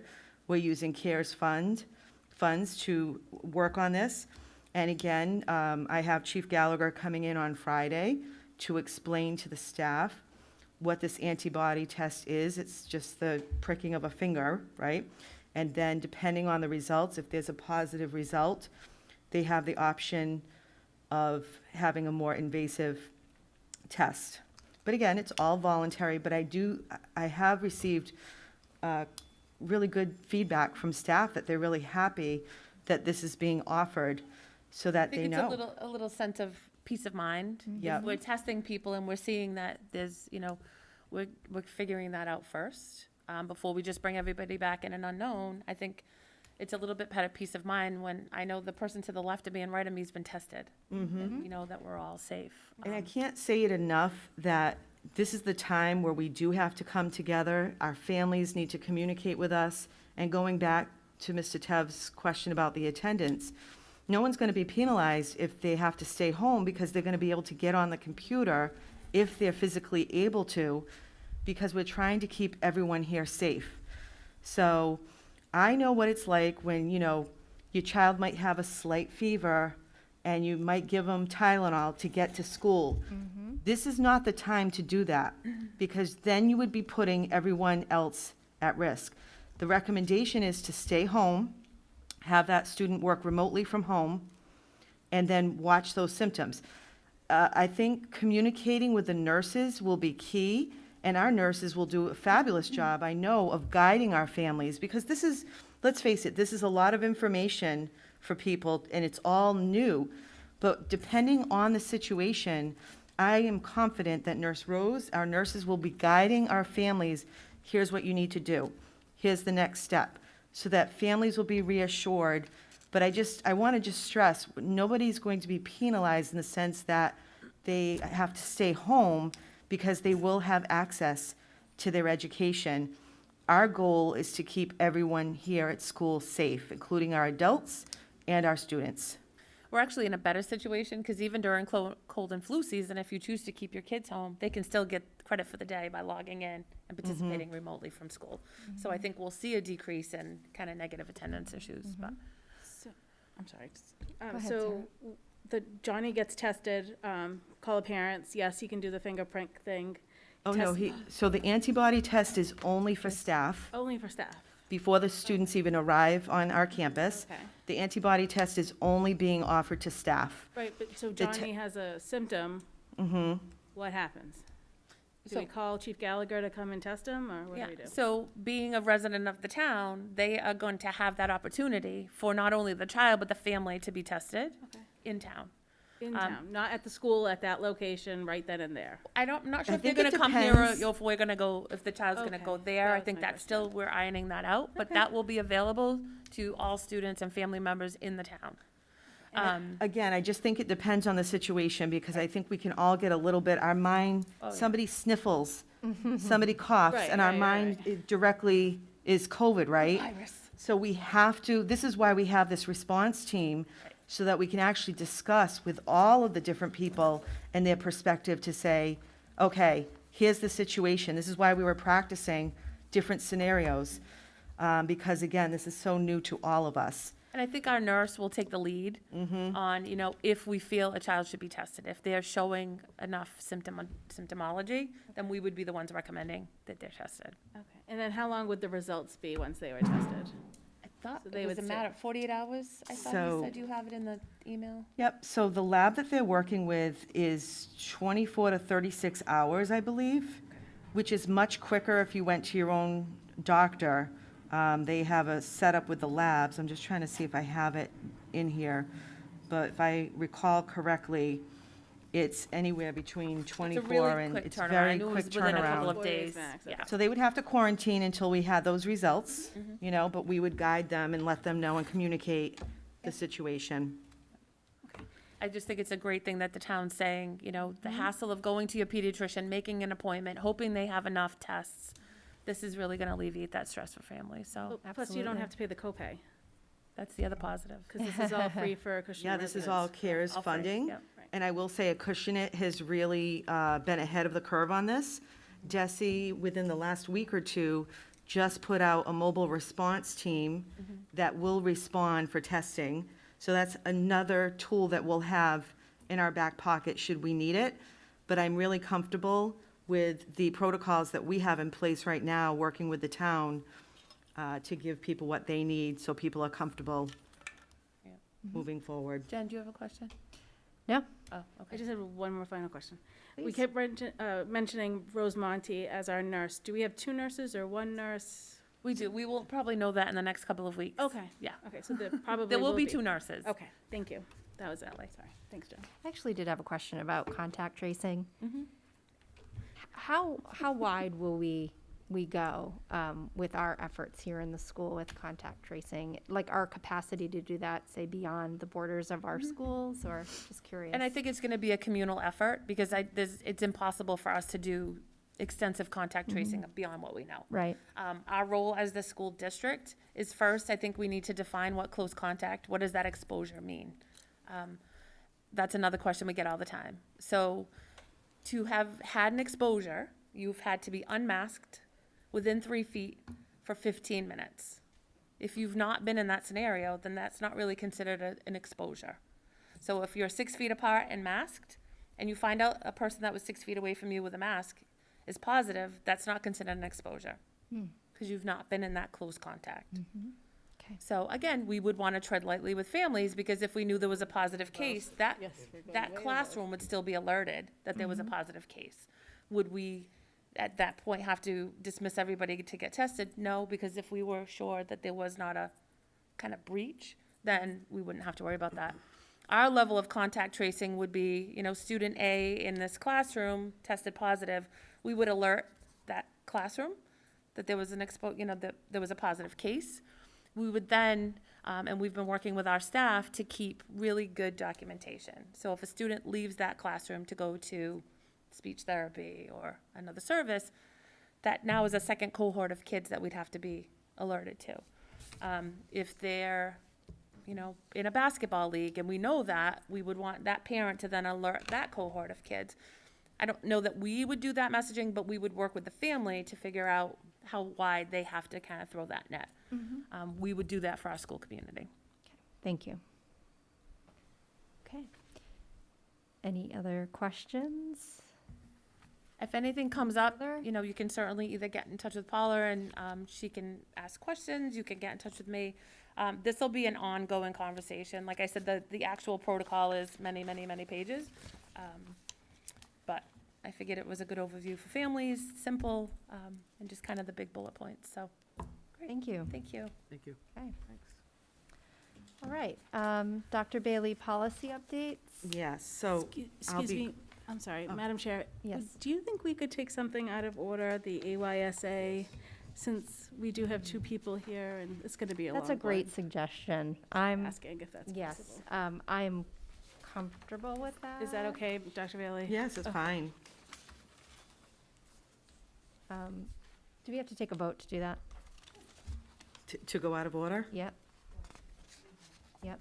Okay, yeah, so I would like to request a motion, please, to. Oh, okay, yes, I'm. Yeah, no, I'm fine with that, so we can, yep. So, we're gonna move forward in the agenda, just, you guys have been waiting patiently, and, so we're gonna move to, let's see, sorry, 6C on our agenda, which is under school committee member reports, soccer field rental appeal. And so I'll give you the floor. All right, thank you. Thank you, Dr. Bailey, for giving me the opportunity. My name is Paul Masaraco, the president of the Acushnet Youth Soccer. I'm here to reconsider the use of the fields that got denied to us. So I just want to go over a couple things that we have that we want to bring up to the school committee of the approach that we have going on for the fields. And so I know we are following all the guidelines of Massachusetts through the government and also through Mass Youth Soccer. And Mass Youth Soccer also advised that every league has to have a COVID-19 officer. And we do have an officer for the Acushnet Youth Soccer that's overseeing all the guidelines and all the regulations that every time it gets updated, our officer is updating all the guidelines through all the coaches and the players and the parents. So with this, I'll have Paul, he volunteered to be the COVID-19 officer. So Paul does have a binder of all the guidelines and everything. We won't go through everything, but he does have a lot of information that he can share to the school committee, and hopefully that we get the approval that we can use these fields for these kids. Paul, take the floor. Good evening, everybody. Good evening. So I'm not going to bore anybody with a lot of this stuff because we just went through it. My PowerPoint, if I would have known, we could have done it together. The only difference with us is we're a little bit more strict as far as the contact tracing and the quarantining the players. So how we're going to do it, or how we have to do it, is say Johnny has contacted the symptoms. That whole team would then be quarantined for 14 days. So we're not going to risk is it possible, is it not? That parent would then have to contact me as the officer, explain to me, then I have to go to the Board of Health. That's something we already set up together, myself, the Board of Health, and if we have to do it with the school, that's fine too. Trying to go in order here. Our contact tracing, it's going to be every child that arrives. I had to assign a contact coordinator for every team. So every team has a coach, assistant coach, contact coordinator. The job of that coordinator is to sit down, or stand up actually, 6 feet apart, mask on. Everybody has to wear a mask. There is no, in soccer, I'm not wearing a mask to the field. Now it's playing, arriving, leaving, on the bench, anytime you're closer than 6 feet apart. That's the new guidelines. So our coordinator would approach little Johnny, ask him these questions, which every coach has a piece of paper. I mean, I could pass it around after. Has their name, and ask a couple questions. Again, we have to watch out for HIPAA law, so there's only certain things they can ask. This was provided to us by MISA. It would be the obvious 100.4, if you've been in contact with anybody last couple of days. What else is there? We have to check off if they're wearing a mask to and from, and we need to know every person that was in the vehicle that brought them. That's where we're a little stricter. And the kids are wearing masks while they're playing? Yes, that's the new guidelines. So if I'm playing and you have the ball and you're this far away, I can pull mine down. As soon as we approach from me to Mrs. Flynn, I have to pull mine up. All the kids have to have it on. And it has to be the regular loop, can't be the gator. That's MISA, that's how the club soccer's already started, and that's what they're doing. I mean, I don't know if there's any questions.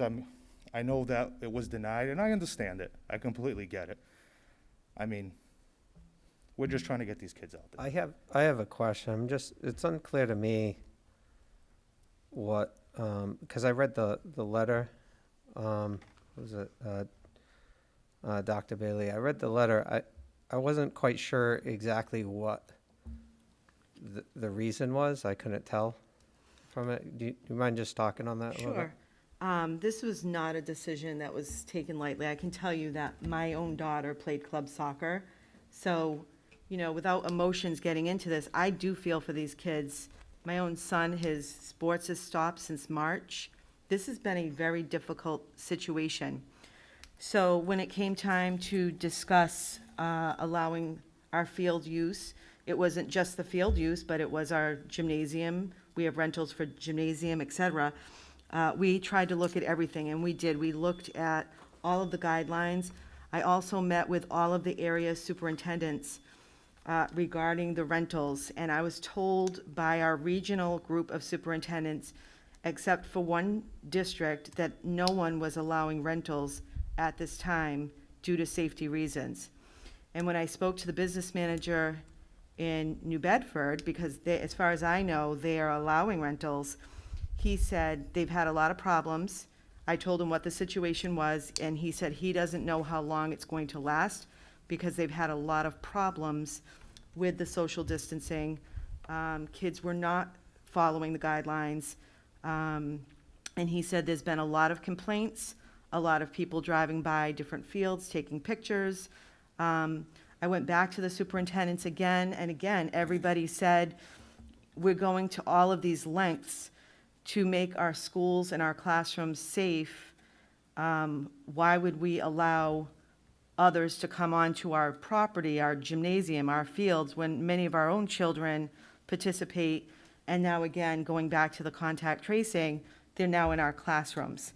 I know that the soccer association has students from other towns. So again, you're just building on more and more children that they're exposed to. And again, also high school sports, a lot of them have gone to floating seasons. A lot of them are doing smaller pods, and this is high school sports because of the same issue in terms of how do we keep the kids safe. So what I'm hearing is, this isn't necessarily a liability issue. I mean, the league must have their own liability, correct? And so it's more of a position of principle? I would say safety is the number one issue. Also, I can tell you that our attorney, we've been trying to get an agreement with the soccer folks and I think the biggest issue has been the maintenance of the fields. We still do not have an agreement.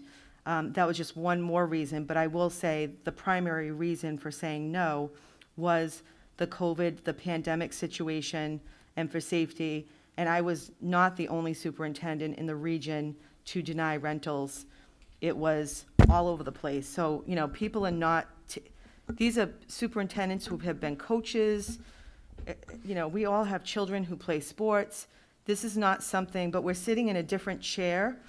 And whether they have the liability or not, I want to be able to put my head on the pillow at night and know that I did everything I could to keep our students and staff safe in our buildings.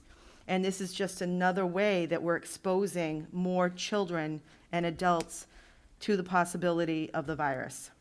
And just so I'm clear, we've been trying to reach a legal agreement to allow this, or? We've been trying for over a year. No, for the contract. For the full agreement. contract, yeah, we're working on that. We're almost ready Right. to fill that in. We're just talking about the COVID issue right now. Right, No, but it is important to point out that we don't have a rental agreement in place yet. Right, but it does default to the overall rental agreements that we have with other districts, other companies. or Right, because the rental teams. agreement, I mean, that's something totally separate Right. Correct. from what I understand. Correct. Because I know we are all trying to work We're on all this trying thing. to work on that. And COVID did not help anybody. Correct. And just to add on, Dr. Bailey, if I may, we too are going to try to do our best to protect every single student, because at the end, it is my responsibility, it is Paul's responsibility. With that, that's why we have to follow these stricter guidelines. Every parent has to have a meeting with me regarding this. Every coach has had a meeting with me regardless. Every coach has given their own PPE stuff. We purchased all that stuff. AYSA did, not the kids, but the league itself. We purchased everybody's sanitizer, where we want to put the bigger gallon sanitizer, if we're allowed this, out on the field so everybody has that opportunity. There is no spectators. There are no games here. This is just merely for practice. We're gonna stop the games on the facility itself. After speaking with the Board of Health, that's something we decided on together. Our games will not be played here, even though this is our home field. We've decided we're gonna go elsewhere. As far as the safety, I get it, I do understand. But at the same time, we're trying to get these kids out there. They've been stuck in a house. I'm a dad. I have 2 daughters. One of them lost her whole senior year because of this. Now she's losing her college year. I get it, I completely understand. I have an 11-year-old, she's coming here this year, which is great. And I do understand the whole safety. I'm a police officer. I get it. We've been dealing with this every single day since day one. And I completely understand what Dr. Bailey's saying, but we're also gonna do our best to make sure that every single kid is safe. And in the event something does happen, I don't know if it was at soccer. It could have been in the school. I don't know. But we're gonna do everything, like Dr. Bailey said, to protect each person, meaning coaches, parents, and the kids. I mean, that's all I have nothing else as far as info. How Yes, many sir. teams are gonna be practicing? Right now, we have a total of six teams. And that's how many people? So some teams vary. We got teams of 20 kids and then 10 kids. How is that gonna look as far as a practice? Is it gonna be 2 different fields, kids practicing? Is it once a We're building night? 3 fields because of this. So the big field that you saw, Yep, if we're allowed to use it, it's gonna be 3 big fields because we don't have games. right. So with that, what everybody probably doesn't know is I can't put 25 kids on one field and that's it. I have to break them up. 7 can be here, 7 have to be 14 feet apart on this side of the field and this corner. Within those 7, they have to be 6 feet apart. So there's a lot of rules that we have to maintain as far as, you know, being close enough to everybody. Who and how many people are gonna be monitoring to make sure you guys are following these guidelines? So with that, I have to turn in paperwork every week to MISA. I have to speak with the Board of Health regarding this. That's why I got my encyclopedia here. Myself, the president, we have to be at the field along with one of our other directors at every practice. The coaches have to be responsible. That's why they signed waivers. Every player signed a waiver, and it explains everything, what they have to and can and cannot do. At the end of the week, every single coach has to give me their documentation. I then keep it, and if the Board of Health requests it, I give it to them. Is there any type of COVID liability waiver you guys are signing? Yes. Which was produced by MISA, by their legal department, I guess that's what they're called. And that's for a player and coach. So meaning if a child or anybody gets COVID, the school is not liable? Well, it'd be us. We'd be the responsible party. They're under our care, so no. That's why we signed that, and it says right on it, AYSA is not responsible. You as a parent have the right to not bring your child. You as a parent have a full understanding that you are gonna be sometimes in contact. So yes, it waives the responsibility off of the school, AYSA, and back to the parent. We've even gone as far as on the legal side where some parents are gonna say, my child can't wear a mask because of such and such. I now have to advise that parent that if they are indeed fibbing, that they are held responsible if their child catches the COVID and then passes it to somebody else and their child was not wearing a mask. Now, soccer is like a return to play phase 3, is it phase 3? Yes. Okay. So I think, just my thoughts on it is, we're not gonna be able to stop youth soccer from happening. Like, I know families that have already said, okay, Acushnet's not happening, they've already signed their kid up in Taunton, they're going to Dartmouth, they're going to the Cape. Like, it's not stopping from happening. I'm a hockey coach, and hockey's another phase 3, and the stuff that we have to do with contract tracing, I mean, it's insane compared to the return to school stuff.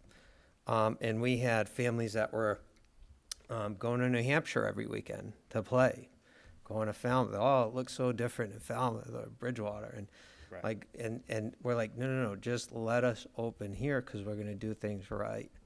And so I think,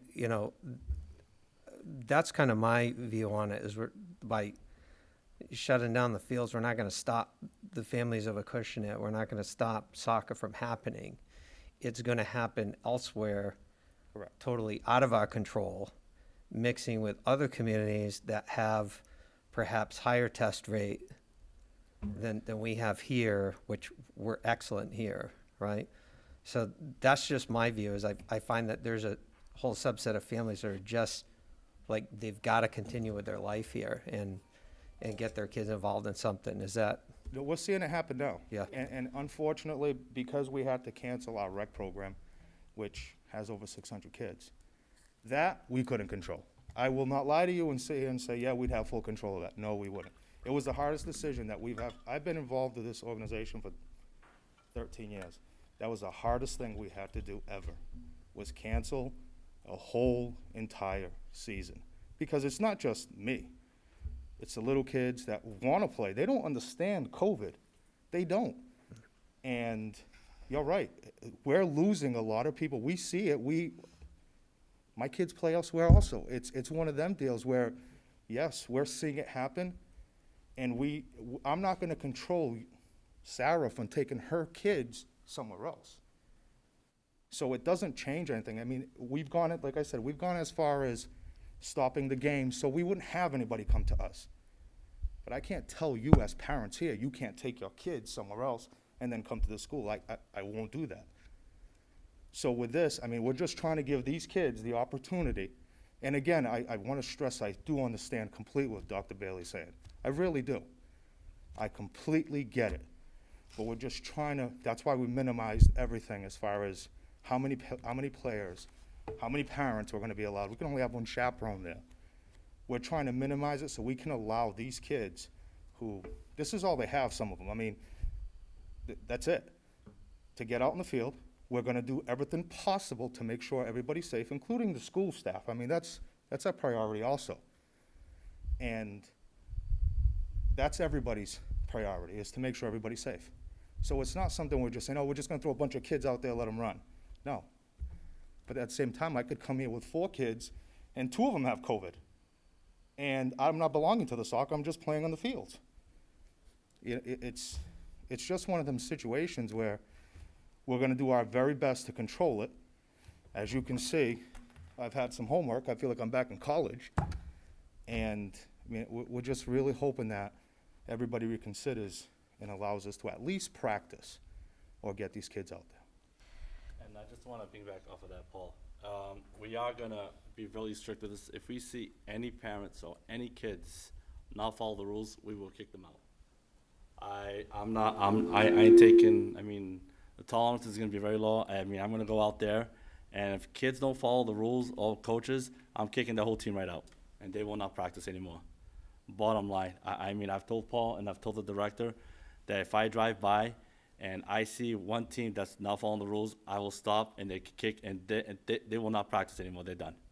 Bottom line, if you can't follow the rules, then you shouldn't be practicing. And parents are going to be staying inside their cars in the parking lots, and we're giving a half-hour gap for the next team to come in. Yeah. So they got to wait till everyone clears out, and then the next team comes in. There's no mingling in the parking lot, talking to each other. They got to go in their car and leave. So. Thank you, Paul. How many days a week will it be? We're still trying to figure out, I mean, again, if it does get approved, then we'll go back to the board. I mean, and once I have a schedule, I can send it to the school and stuff like that, and they can see what days we're going to practice. Is it like 3 days, or is it 5 days roughly? It might be 3 days, it might be 4 days. I'm not sure. It all depends, because we have some teams, honestly, some parents I still don't want to do it. Yeah. So that's fine, which is okay. I mean, I'm going to speak for my team. I have, a team, and I have half of the girls, and parents well, I don't feel comfortable. That's fine. I can't do nothing, so, yeah. Dr. So once I have the Bailey, schedule, I can send it. there were other programs that we had to say no to, unfortunately, because of COVID with rental agreements. Correct. I just want us to think about, we've denied other programs, and where's the consistent, the consistency My thing is there and they alignment. haven't brought it to our attention. They haven't tried to fight it, so I think we need to focus on one team, one issue at a time. Now, Where are the other teams playing locally? They're everywhere. That's the thing. Everybody's under this blindness that there's no soccer going on. Soccer's going on at 4 Kicks, whether it's indoor or outdoor. Soccer is going on in Mariner right now as we speak for the older girls. So there are teams practicing. Soccer's playing at Roosevelt Junior High, at Riverside Park, at Buttonwood Park. So they are playing. It's just The bigger organizations, as far as the rec programs, is what shut down. You know what I mean? That's gone. There is nobody playing any recreational soccer because you can't control that. But as far as the smaller travel-style teams or a club-style team, they're still playing. A lot of the rentals that been getting denied that I've known is to use the facilities indoors. And that I totally get. I mean, a lot of indoor facilities are not renting their places. Now, when it's outdoor, I know for a matter of fact that New Bedford High had a conditioning going on at the facilities there outdoor for 10 weeks. New Bedford Voc had an 8-week conditioning, over 100 kids, and there was no issues there. So, I mean, when you have an outdoor event and everyone is using the proper PPE, there wasn't one case at all, so I don't see a problem being outdoors. And the thing is, we're not gonna have everybody practicing today. We can't do that. So it's gonna be, right now, the way it's projected, and it's not official, it's one team, 2 teams the most on a field, separated by another field. So all 3 fields will not be practicing. It'll be one of the big ones, space, big one, for an hour and a half. Next day might be the next 2. You know what I mean? So it's not, all the kids are not gonna be playing at the same time. That we can't allow. We will not allow that. And Paul and I speak a lot on this whole COVID thing. That's not gonna happen. We can't personally allow that because we don't have the personnel to maintain and to watch that. So we have to break it up. Some teams are only practicing once, so they may only practice Monday and then the following Monday. So I want to allow all of our members a chance to comment. What would be a couple of examples of other folks we've denied?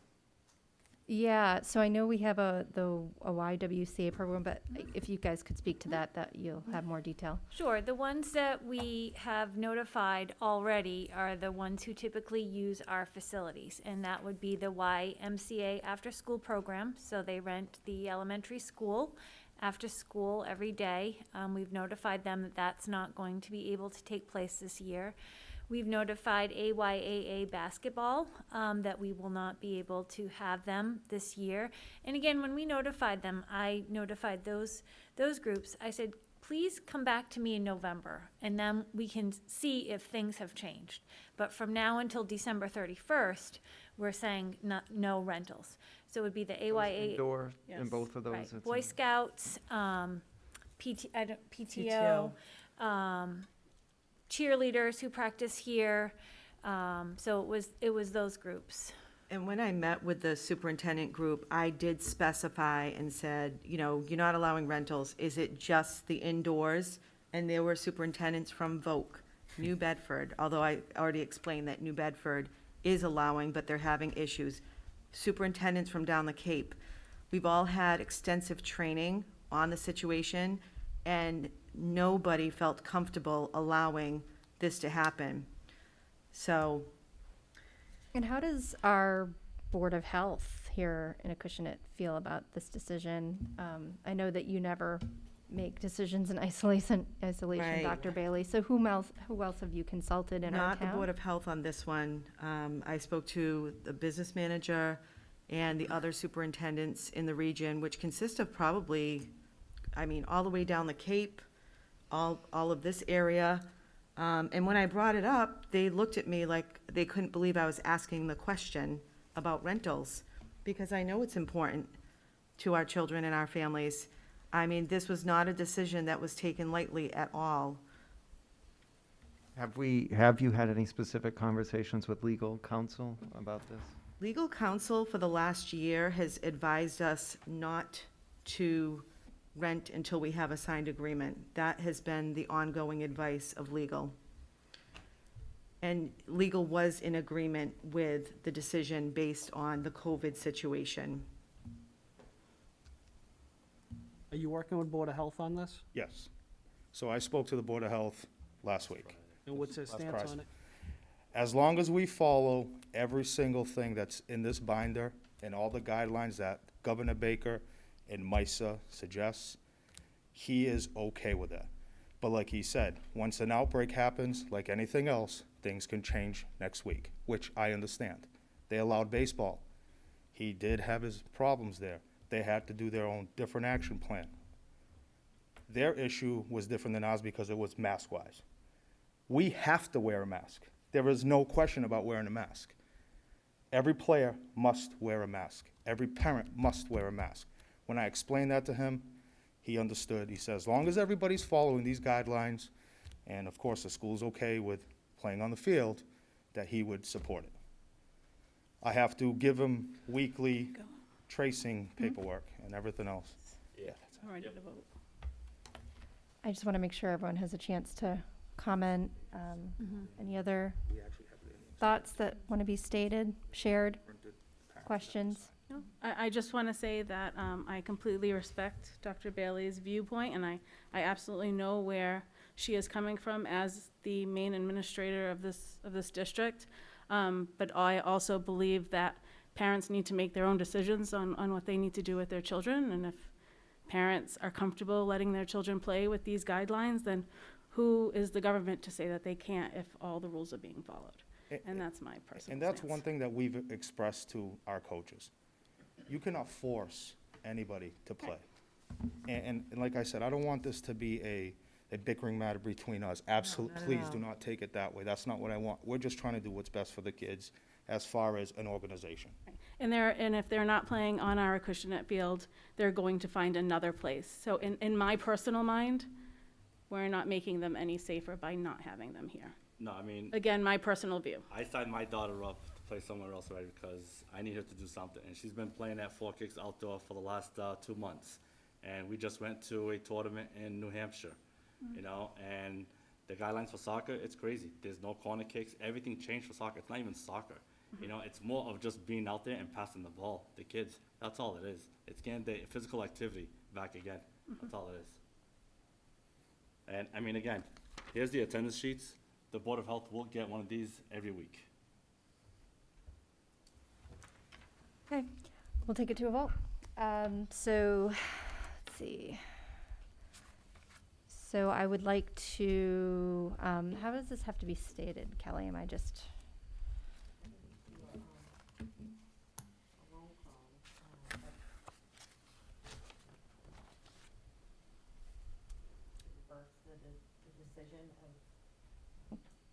Okay, I'd like to request a motion, please, to reverse the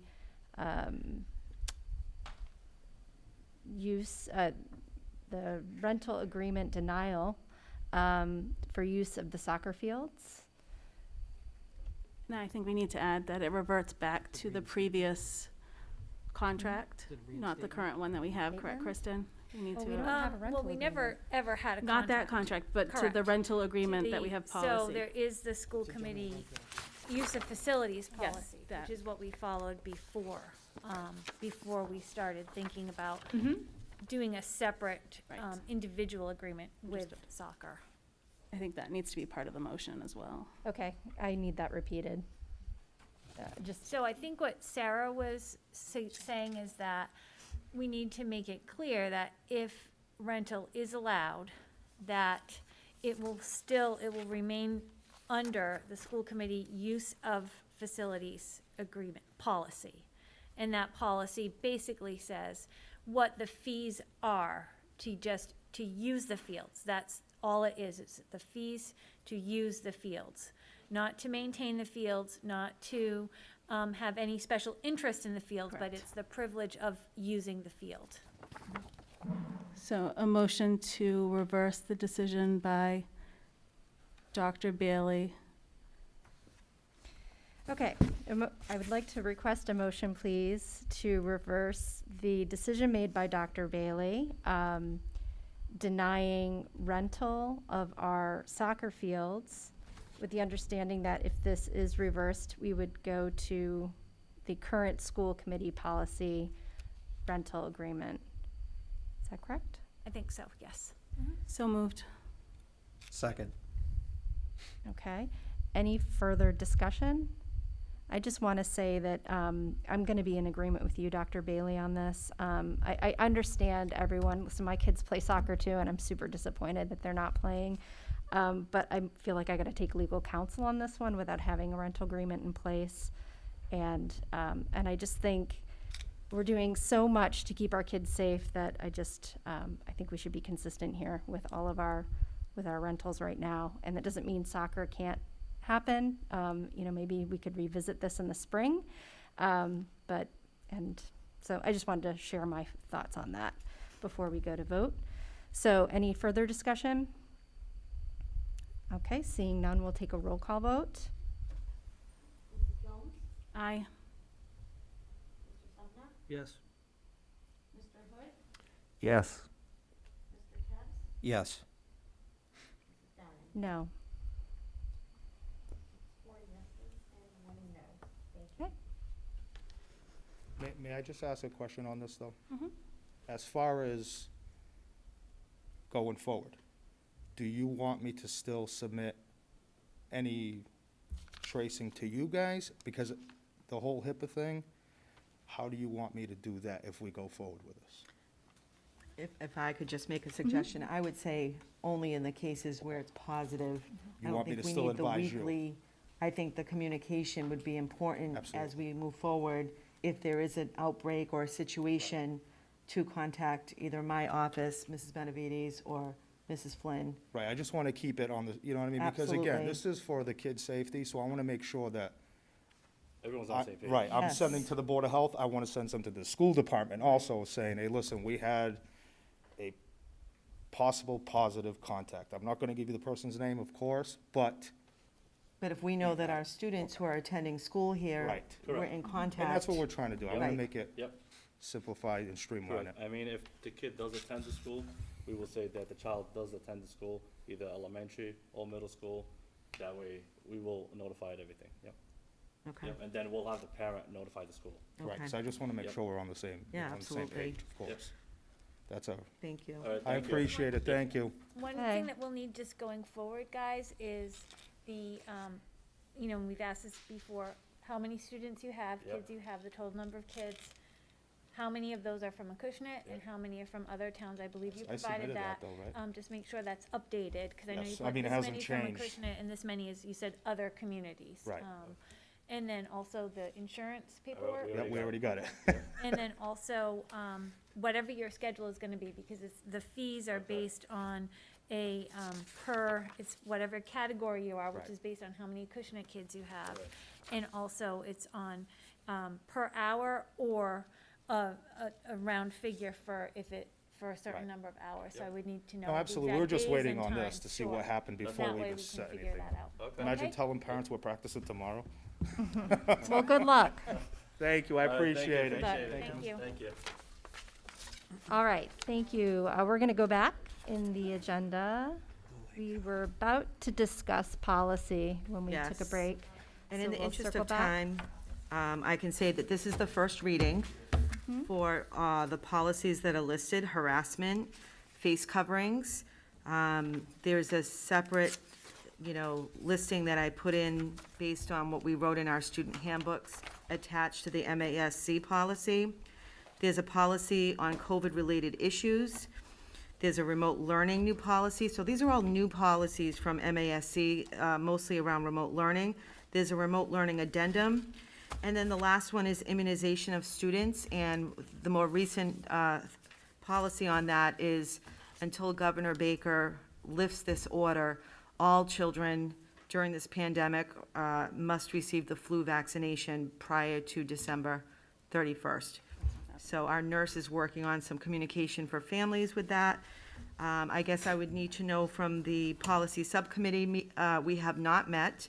This is just the first reading, as these were mostly COVID-related mostly. If the policy subcommittee would like to meet, I'm more than happy to schedule a meeting. And then this will be back on the agenda next month. We won't vote until we have the second reading and a meeting. Okay. Question, Jen. Yes. So for these policies, Ron, I believe you and I are on the subcommittee. We're probably gonna need Andy's help, our attorney, especially on the immunization of students. I have a lot of questions about that. So Okay. just a heads up on that, whenever we schedule that meeting. Okay.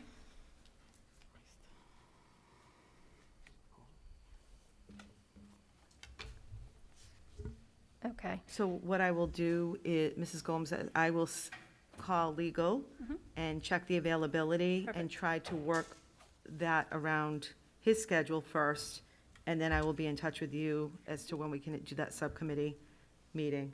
Thank you very much. You're welcome. Okay, so no vote needs to be taken because it's first reading, right? Correct. All right, great.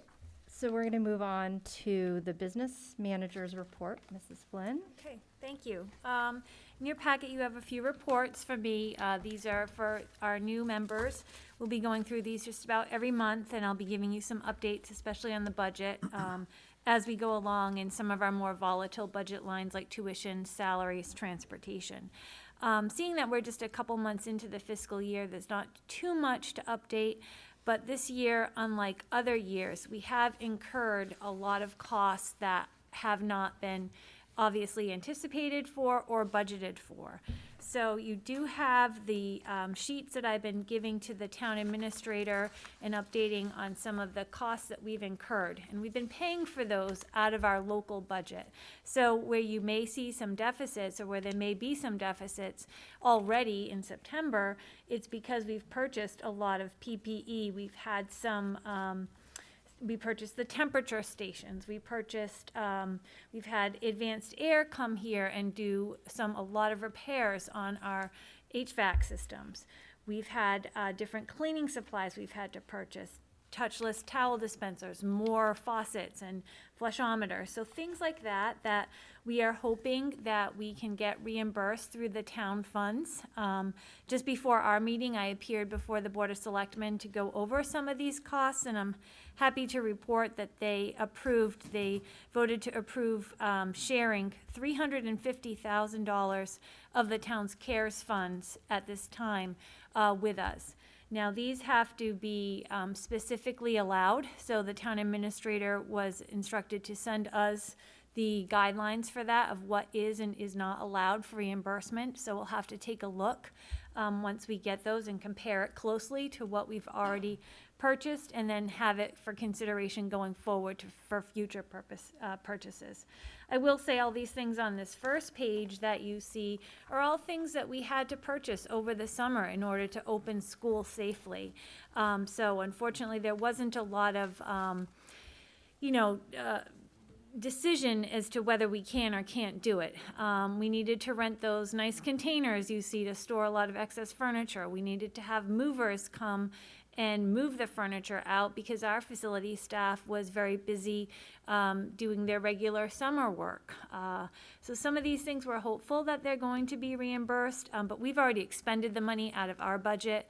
So I just want the committee to be aware of that. So this year, more than others, we're going to have to keep a very, very close watch on the budget. We always do, but this year, knowing that we've already expended a significant amount of money is going to be, a challenge going forward.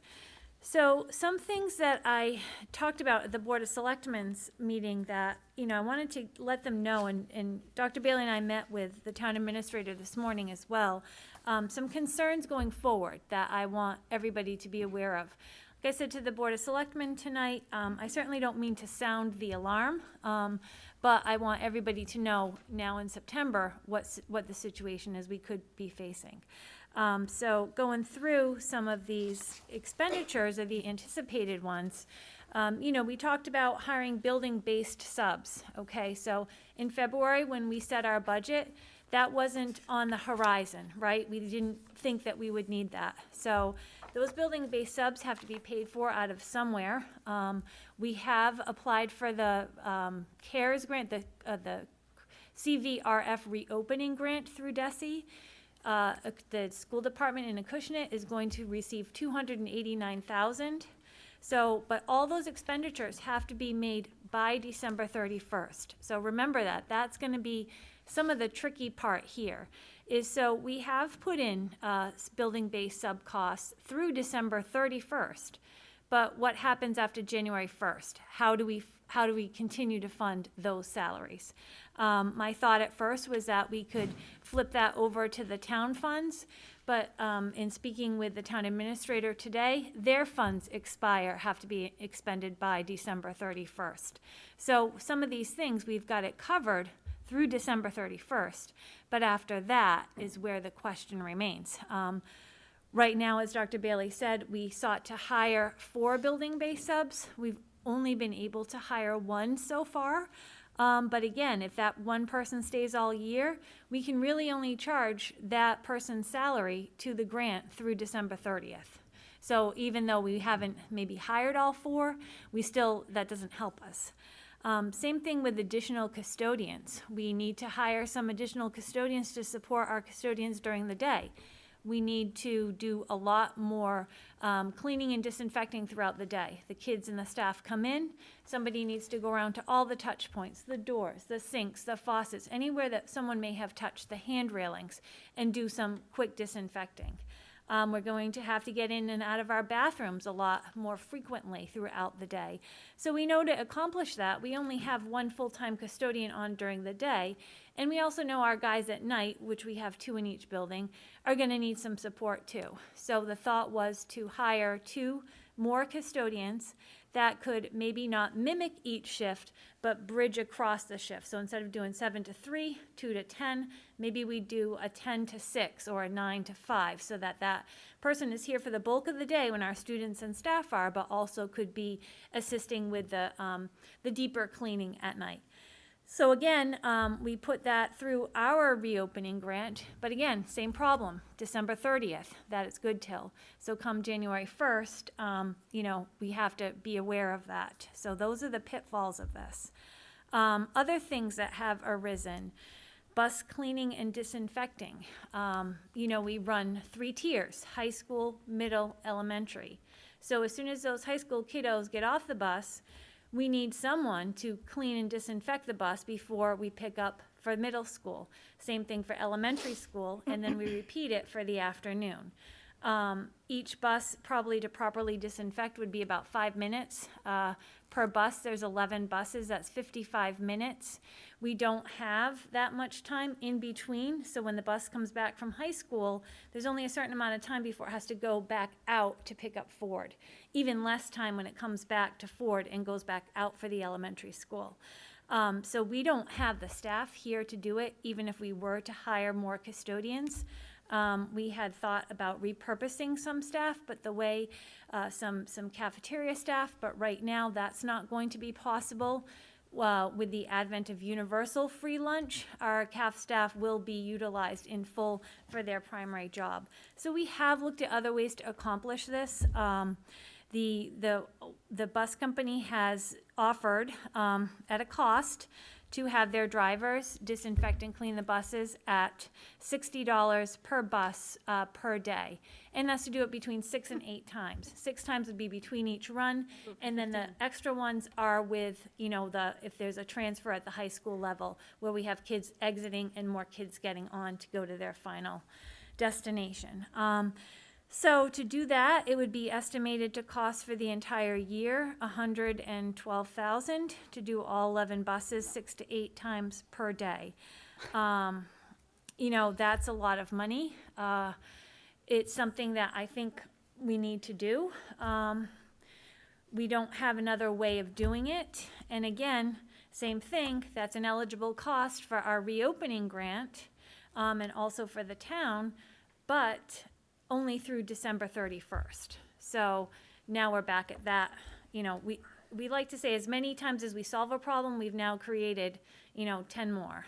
What about an outdoor company, like an outside company to clean the buses? Could we do something like that? So I've been working with the other business managers that use Amaral Bus, and one of the business managers went and got a quote for ServPro to do it. No, I'm talking about like a 1 time a day. Yeah, no, not a surf pro. I mean, like there's a lot of people in Acushnet that are, they're asking for cleaning jobs, sort of like almost like a bus monitor thing, kind of. But if we got a group of people to be willing to do that as a job, is that something that we can look into? Not a Surf Pro or anything, any large company. So again, we would need 10 or 11 people on a regular committed basis to go in and turn those buses over very quickly. And that would be, they'd be employees of the school department or of the town. They would work for probably from what I would say roughly 7 a.m. in the morning till 9:30. And then again in the afternoon, which, as I'm going to tell you in a couple minutes, Fairhaven has changed their schedule, so it would be from, say, 1:30 to 4:30. So it would be trying to fit that in at, say, minimum wage, which is, what, $12.75 an hour? So that, at that point, you know, we're creeping up to that $60 a day. Have I we just pushed feel- back, have we pushed back on them on this? We price? have, Dr. Bailey and I met with them last week, and then we followed up with them also to try to, you know, make some suggestions. We have offered to provide, we are outfitting the buses right now. 8 of the 12 buses, or it's 11 plus a spare, have the hand sanitizer dispensers. They have allowed that. That was a negotiating piece. We're providing those, and we're providing the sanitizer. We're providing the cleaning chemicals that we use here in our buildings. So I don't know if you want to add. What are they So that providing? rate is just I'm their They're providing the labor? driver to do But the. that's not any more like hourly labor, No, it's not. right? It's not, but it's more than what they have agreed to provide in our contract. Right. I don't know. also if We very also, convenient as you that know, we had a it's- situation. They lost on the percentages, right? If we have half the kids going to school, does that mean roughly less stops? They are basing the stops based on the students that are taking the bus. So we surveyed the kids, the families, and they've developed the routes, or in the process of developing the routes based on those responses. So if there's less So- kids, we could probably do the cleaning, no? The trouble is that it's when the bus comes back from high school and when it has to go out for the middle school. So there's probably a bigger window of time, but I know from looking at the routes that they provided us for elementary and middle, the buses arrive here for middle school at what, roughly, we'll say 8 a.m. that by the time the kids get off. The furthest, the earliest stop is at 8:25 to pick up elementary down near the town hall. So it's 25 minutes to, you know, get the kids off, clean the bus, and then get back down to that first stop. I have a question. How many kids roughly fit in a bus Um, altogether? Right, so under normal circumstances, we have 77 passenger buses. How many okay? seats, though? So there's seats for 77, but there's, you know, so there's probably, Is that 3 to a There's- seat? yeah, that's 3 to a seat. So real typically, we would see 50 kids max on a bus if we're gonna seat 2 to a seat, you know, round figures. Now with the Department of Ed's reopening guidelines, it's 1 seat per, one child per seat. So the max, they say in their guidelines, they have schematics of all the different type buses. Our type is a 77 seat, max is 25 kids. So fortunately, based on the cohorts and based on the surveys of the kids who are and aren't taking the bus, right now, we are able to fit the kids that want to take the bus, need to take the bus, on the bus only in one round, in one run. So that's the good news. We don't have to entertain multiple routes, multiple runs, and at a greater cost. So will most routes have full 25 children? Right now, no. I believe the Curious last what the yeah, percentage so of we our haven't, ridership is. we just got all the listing, I think, on Friday. I honestly haven't had a chance to take a look fully at it, but I know in our meeting with Amaral Bus, they're seating a child every other seat. So we do have capacity on the buses if and when parents change their mind, people move in.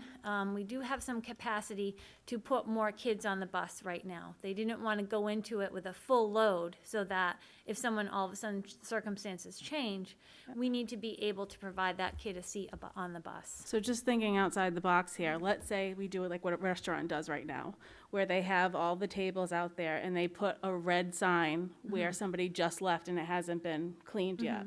What if would we be able to make like little signs, red or green, and when a child leaves, they turn it to red because they've already sat there, and we don't have to clean the bus, right? And then when the kids come back on, they can only sit in the green spaces that are, you know what I mean? Yeah, I don't I know. know this is outside the Yeah, box, but for 112,000. Yeah, I do understand.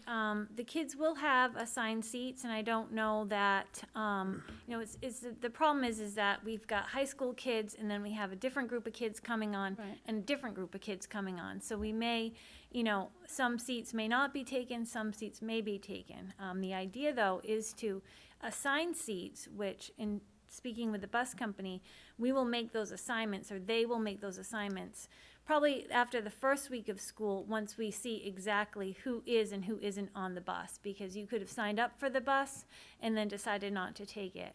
So we'll have assigned seats for those kids, so I'm not sure. That's my concern, is that we've have all these people going on the bus Right. at first, and then all of a sudden we're spending 112,000 on 5 kids on a bus, when we can easily not bother cleaning it because they can sit elsewhere. Right. I know, unfortunately, we did try to negotiate with Amaral Bus about this.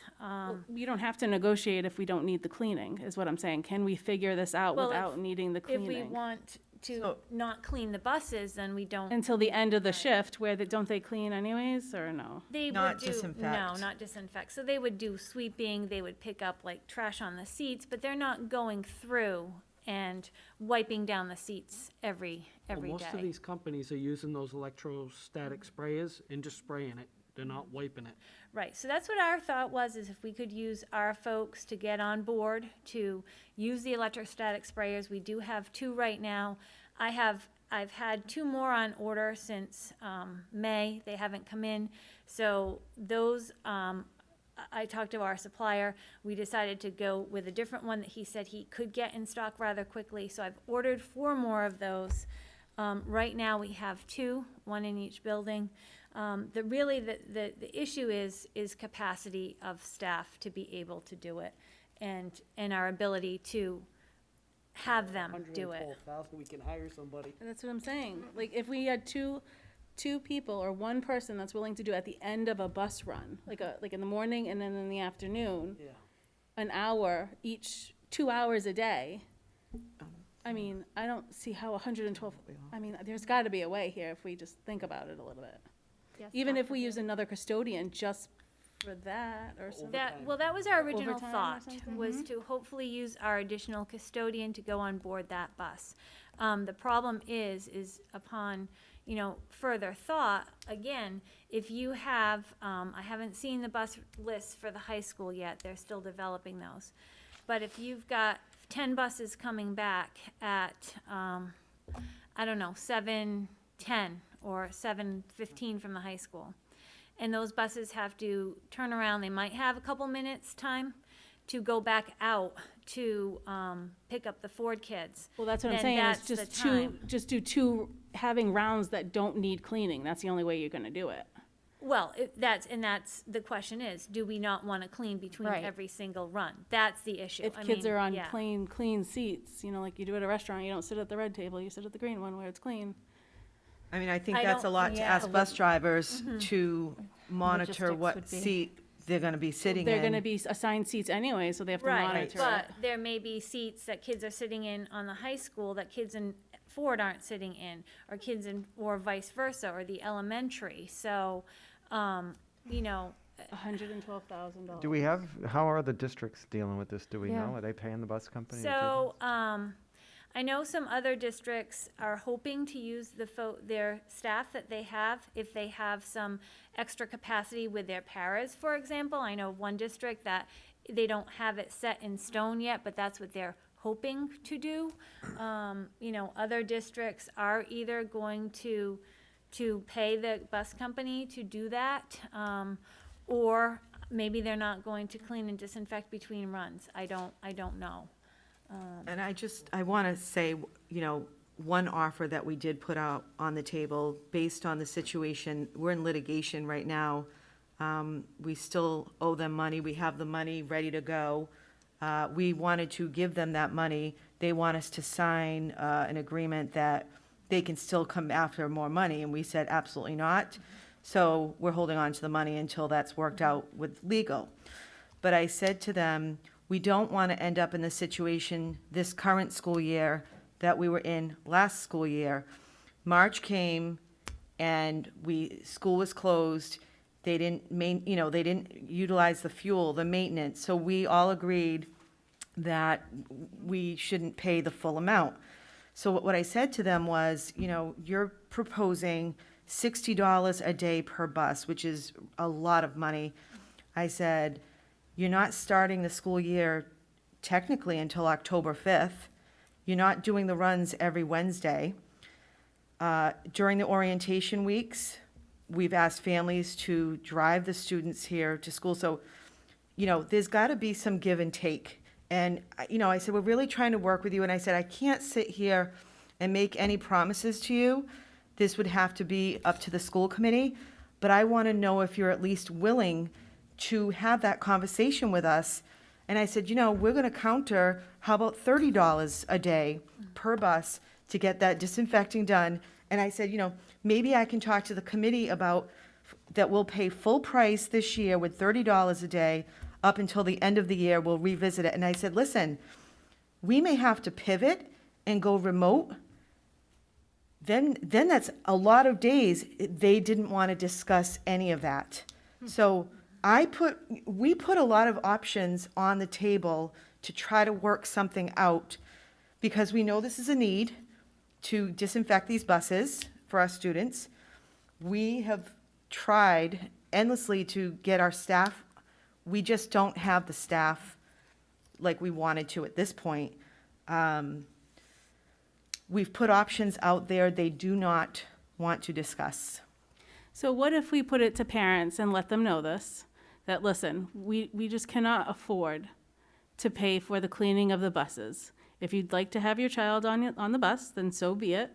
Maybe have them wear gloves and a mask. And if you do, great. And if you don't, then you're going to have to find private transportation to get them to school. I mean, is this something that we need to do? Is this Go to the store all the time and they're not disinfecting. Right, that's my point. My point is, are we going above and beyond for a reason that maybe the parents don't mind? Or maybe they never expected it in the first place to be cleaned? I'm just throwing it out there. And I think the expectation is that they would be wearing masks anyway. Right, maybe Yes, they it don't. is. Masks are Socially required distant on the seating. bus, so. So, I mean, on do the we bus. have to clean the buses? I think it is a guideline, but I Yeah, can I'm double gonna- check that. Yeah, I don't know if it's Right, they're saying- recommended or if it's required, and that's what we're gonna look at right now. Okay. But- Have we gotten a comparative price, though, from like a company like a Serve Pro? So Serve Pro would do a one time per day. One time per day for one specific school district, but I am working with the other business managers he's doing a collaborative pricing with Serve Pro. So the quote for one school district to do a cleaning and disinfecting one time per day was $45 per bus. One time. Okay, so just real quickly, if we were to have somebody, on our payroll, so say the buses come back and, without really strictly looking at the times, say you need somebody from 7 a.m. to 9:30 a.m., that's 2.5 hours. Then you need someone from 1:30 a.m. to 4:30 p.m., that's 3 hours.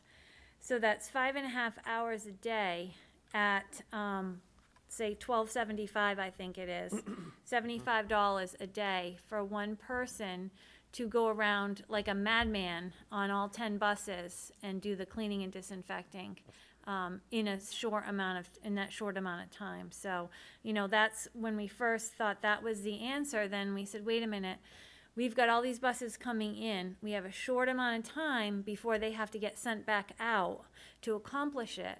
So cost aside, and I agree with you, It's a $60 is a logistical lot. nightmare. It's the logistics. Costs aside, it makes sense for each driver, or if we had bus monitors, a bus monitor to do that, because then they can do it in 5 minutes. The buses are ready, the seats are ready. You know, there's kill time with disinfecting. There's drying time. We don't want the kids to get on the bus on a wet seat. We want to give the product time to do its thing with the kill time. So there's a lot, you know, to it. And like I said, we can look at the guidelines, whether it's required or just suggested. But like with everything, we're trying to protect our students everywhere they come into contact. And the bus is the first place they board, they come on. But, you know, the cost is very restrictive. And we did offer multiple ideas to try to work with them. So what are we looking for today from the committee? So today I wanted just to make everyone aware of what these additional costs that we could potentially be incurring. But if it's something that you are not interested in doing, then, you know, that would be important to know. I would like to Right, know right, if and it's a I have- guideline or a Yep. recommendation first to see legally, do we have to do this? You know, They're and then saying it also, doesn't live on surfaces long right, to begin with. right. So, and I have a call out to it. You know, with that same thought, I mean, we'd have to, so for example, in the cafeterias, I mean, we'd have to wipe down every desk in the cafeteria and give it time to dry off. And I mean, And- we've got one custodian for each building, like, and they also have to do all the bathrooms probably once in a while. Like, Correct, so and do so- we have like a cleaning schedule already set and So know we're what working- Wednesday's gonna look yeah. like? So we're working on that with our facilities department during what the school day is going to be. The Wednesday day, you know, is going to have a different schedule because it's going to Do be. we know what that is yet? What are they gonna No, be we doing? don't Because have we that might need fully more developed yet. supplies than. Correct. So we have that, and that brings us to why we needed to hire extra custodians to clean off those cafeteria desks or whatever the kids are eating on before the next group of kids If they were, come in. if we weren't eating in the gymnasiums, in the cafeterias, we wouldn't need that Correct. extra labor, correct? Correct. Okay. Right, because the kids I would be just wanna at their desks. Correct. And I think, you know, it would be up to maybe the students would keep their area clean, but if there wasn't another student coming in to sit at that spot, there wouldn't be that additional cleaning needed. So that's something that our facility staff, like I said, we have one day custodian in each building, 2 night custodians. So they're definitely going to need some extra help. I would just point out that we should probably consider, possibly consider having the kids eat in the classroom then instead, so that we can get rid of those transition periods and get rid of the co-mixing of, you know, the classrooms in one room. And that might, you know, solve some of the problems here from an expense standpoint as well. Then I had one other question, Kristen. On the expenditures, on the, like, the wipes and stuff, it says we're still awaiting a quote. Is there, do So I we not received have that. that? Nope, so yet? these are additional wipes. So we had placed orders going back as early as early March that we've been waiting to get in, and we've been getting them in small quantities. Now, our supplier, our state contract supplier, notified all of their customers, school districts, that if you placed an order for, you know, tons and tons and tons of wipes, we're going to limit you to what your normal monthly usage is. So if you ordered, say, 6 months worth of wipes, they're just gonna shoot out 1 month at a time. So they're So we throttling have it, started kinda? to, yeah, so we have started to receive some, but as we go further, and we just want to, just like anybody else in the house, if it's available, you wanna grab it. So we've been continuing to order. I have an open orders report from Next Gen Supply of things that we ordered in May and June, like disinfectant spray. And you That haven't gotten it that yet? hasn't come in. Okay. We've received all of our masks. We've received some gloves, but not all. We've received some wipes, but not all. We've started to receive hand soap. That was one of the first things to come back in. We've started to receive hand sanitizer.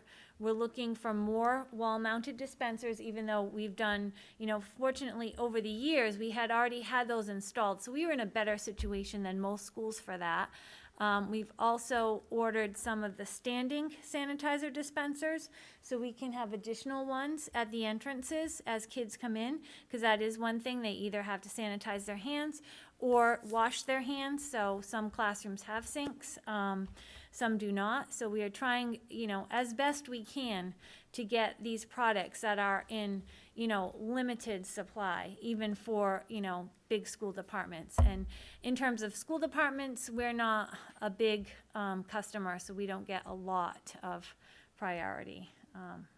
Yes? Mr. Sumner? Have we looked at offering overtime to some of these custodians instead of hiring?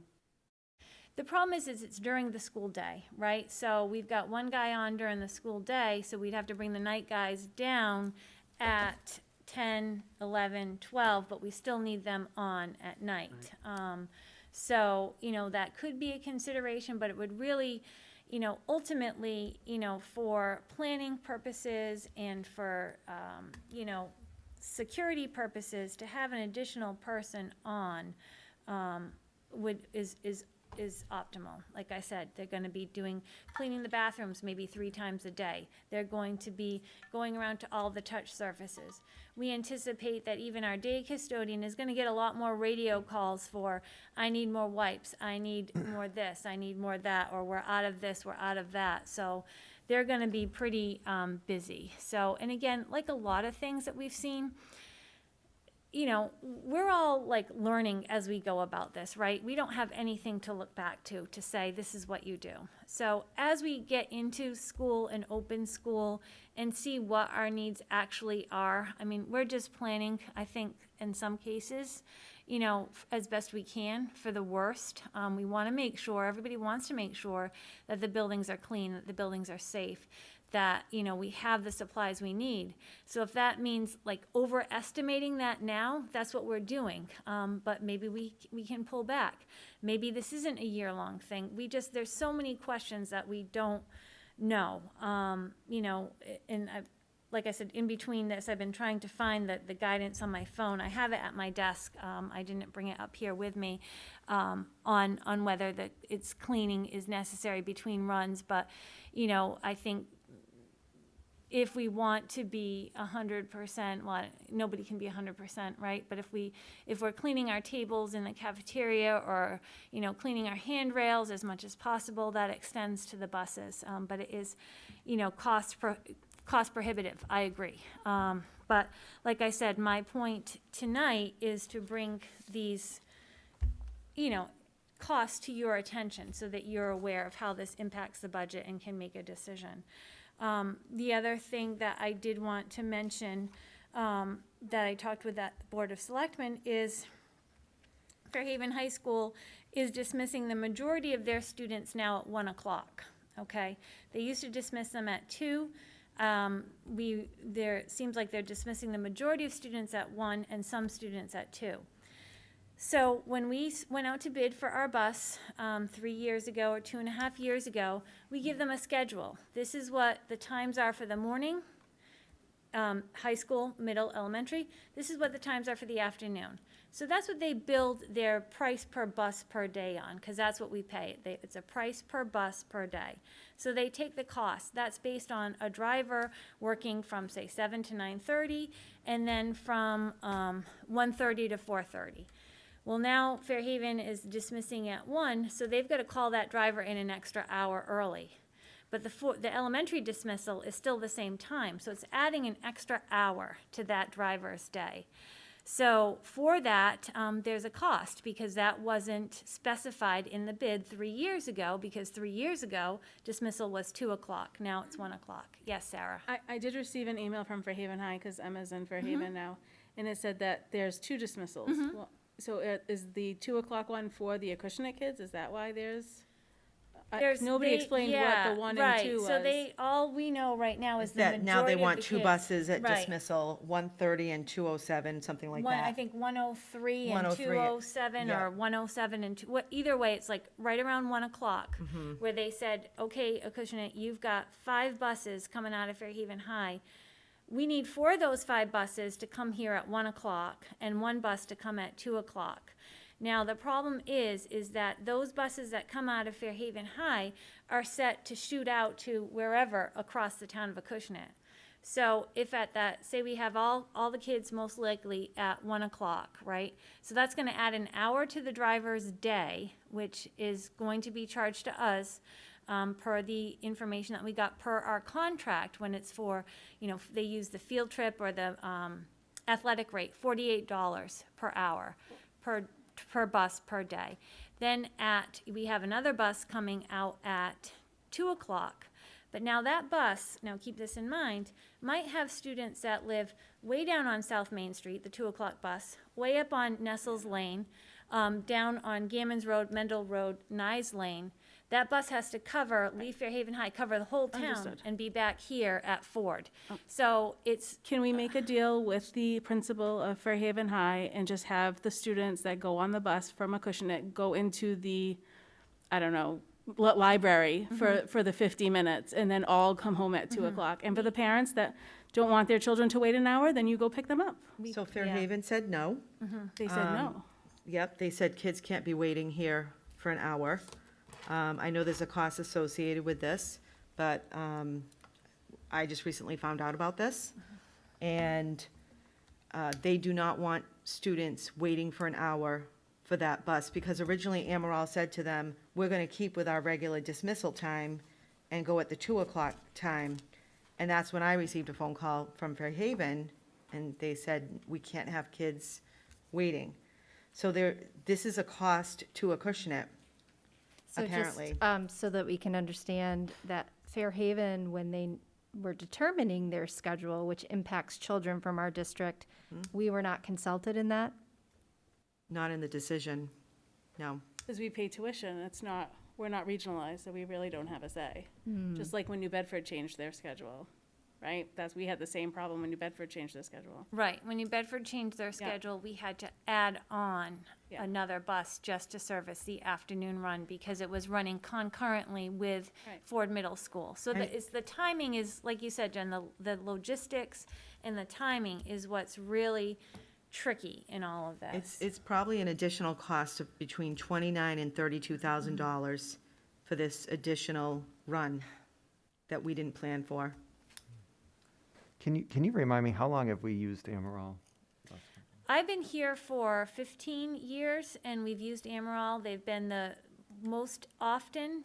They've been the only bidder, and when they haven't been the only bidder, they've been the low bidder. And Mass General Law requires you to award the contract to the lowest responsible and responsive bidder. So you really have to have a very good reason, say they had an accident record, or they didn't comply with your specifications. And I think they were here maybe 5 or 6 years before I was here. So they've been here in the town of Acushnet for, I would say, 19, 20 years. So in terms of funding, I know these are decisions that are, just one of the many big daily decisions that come across our desks. We do have, I was looking at that today and last week with our special ed out-of-district runs, and I'm going to be firming that up with the special ed office.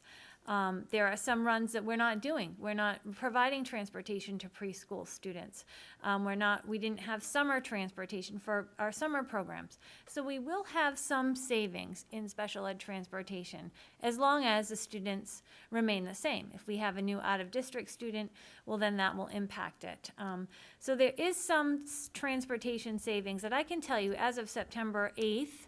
that we could use to, for the Fairhaven charges, maybe some bus cleaning and disinfecting, so there are some other funds that we can access. And as we go along, like I said, once we get our high school enrollments, maybe there's less kids attending the high schools than we thought at budget time.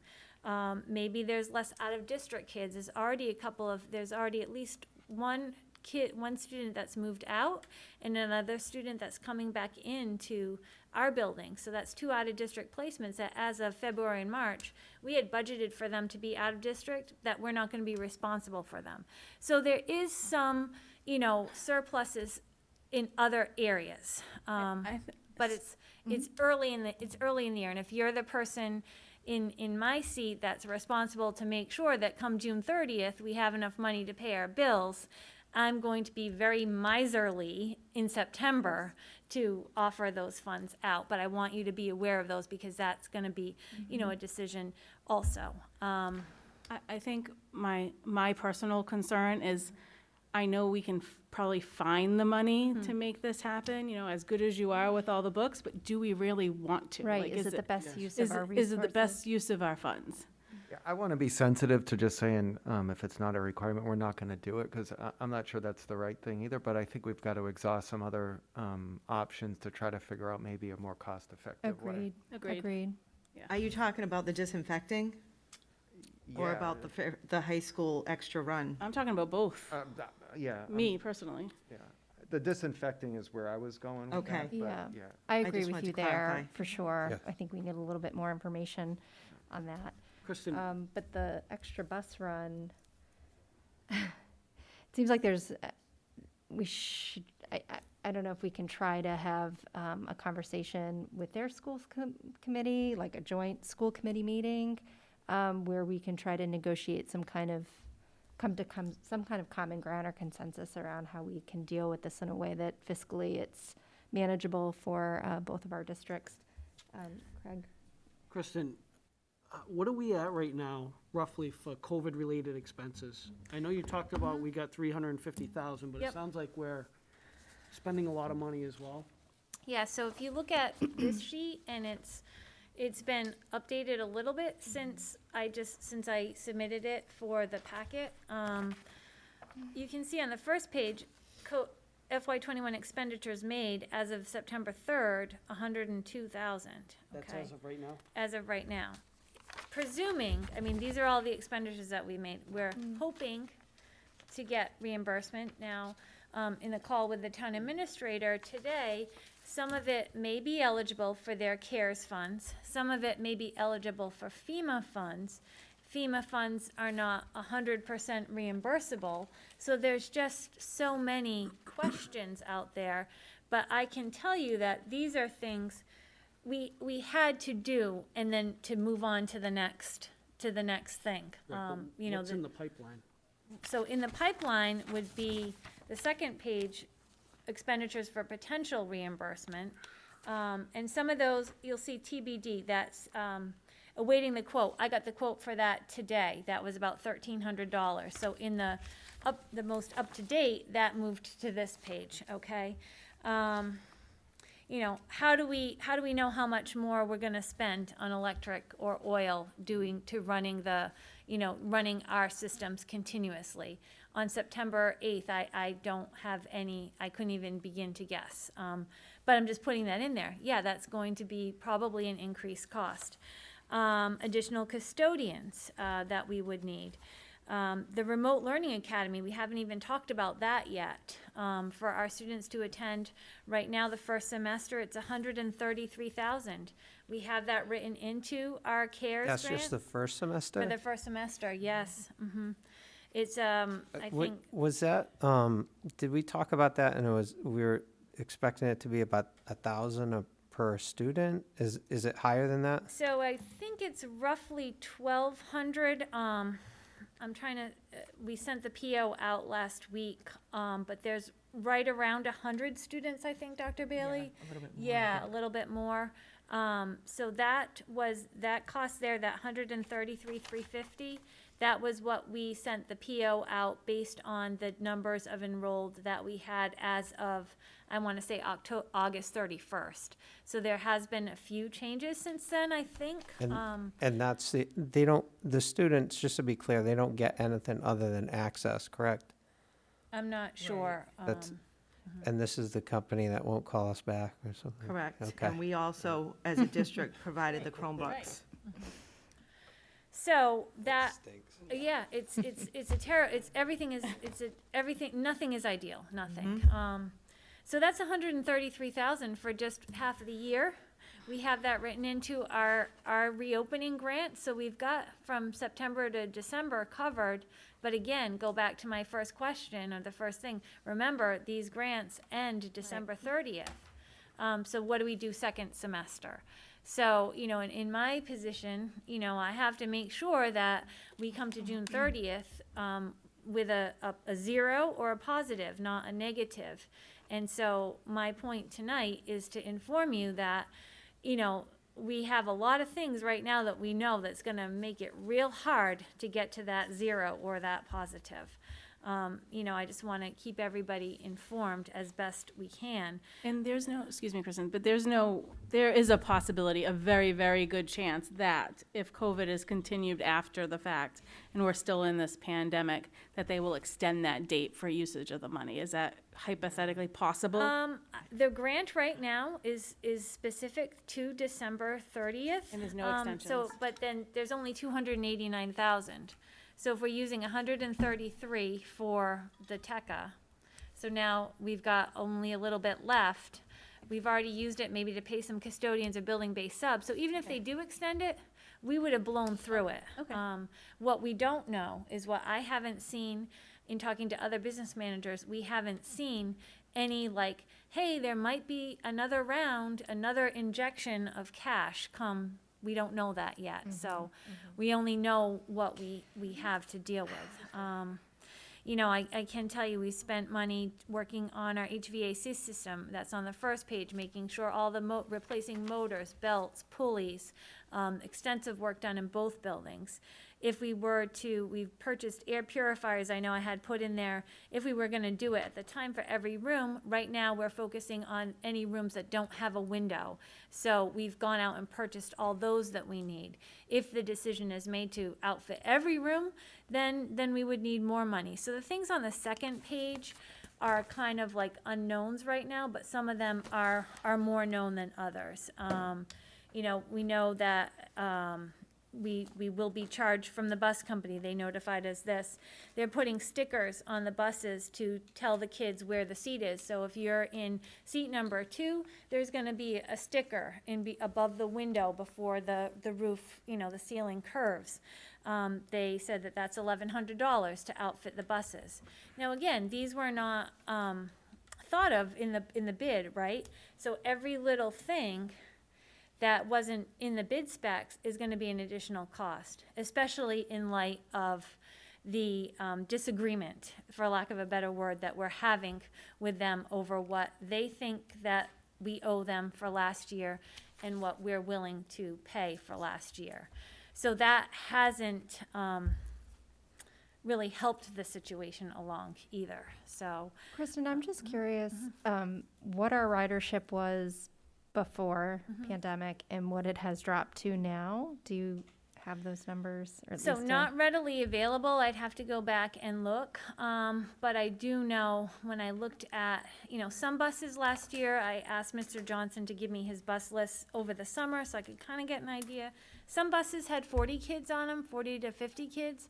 Some buses had, you know, 15 to 20 on them, depending on the route. Now they're going to be obviously 25 or even less, maybe about 15 students because they're skipping seats. So the ridership has gone down in the effect that, you know, your kids are only riding the bus for 2 days. So we're splitting it amongst the days. So that helped us out.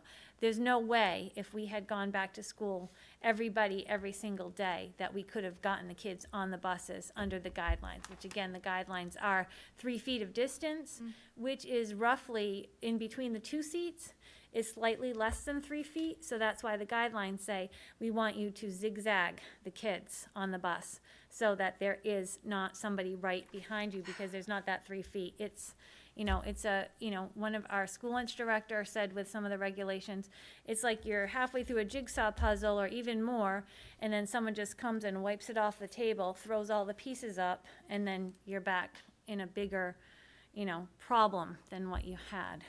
I mean, the good news is a lot of districts right now are paying for extra bus runs. Right, so We're not in that situation, but we have other situations that we are dealing with. The high school costs, the disinfecting costs, and we have tried to manage it to no avail.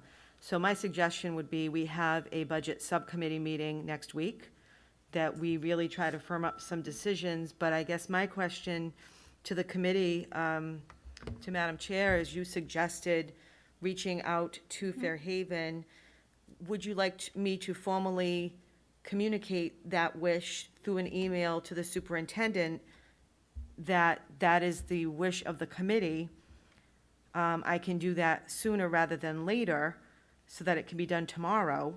Yeah, speaking for myself, I know I would be interested in a conversation like that. We've talked about it before, that there are, trying to enhance collaboration between the districts. Since we are not regionalized, how can we best work together to benefit both of our needs? And so I would entertain a conversation. I don't know if my fellow I members would agree. be I interested don't as see well. what the downside is Yeah, to that I conversation. would as well.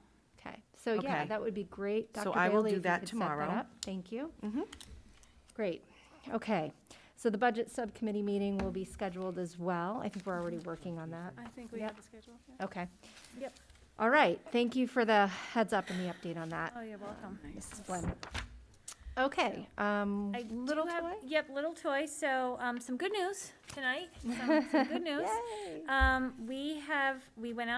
We requested quotes from contractors on the FAC 104 contract for playground structures.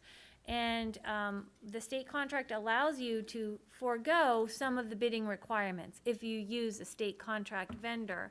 And in this particular one, because it was going to be over 10,000, and then we needed to solicit 3 quotes. So that's what we did. It wasn't a sealed bid, but we solicited quotes.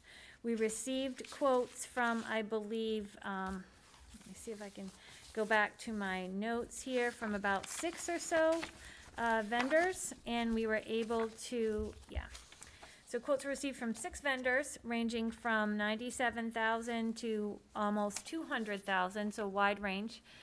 They were given all the same specifications and clarifications. The lowest quote was not accepted.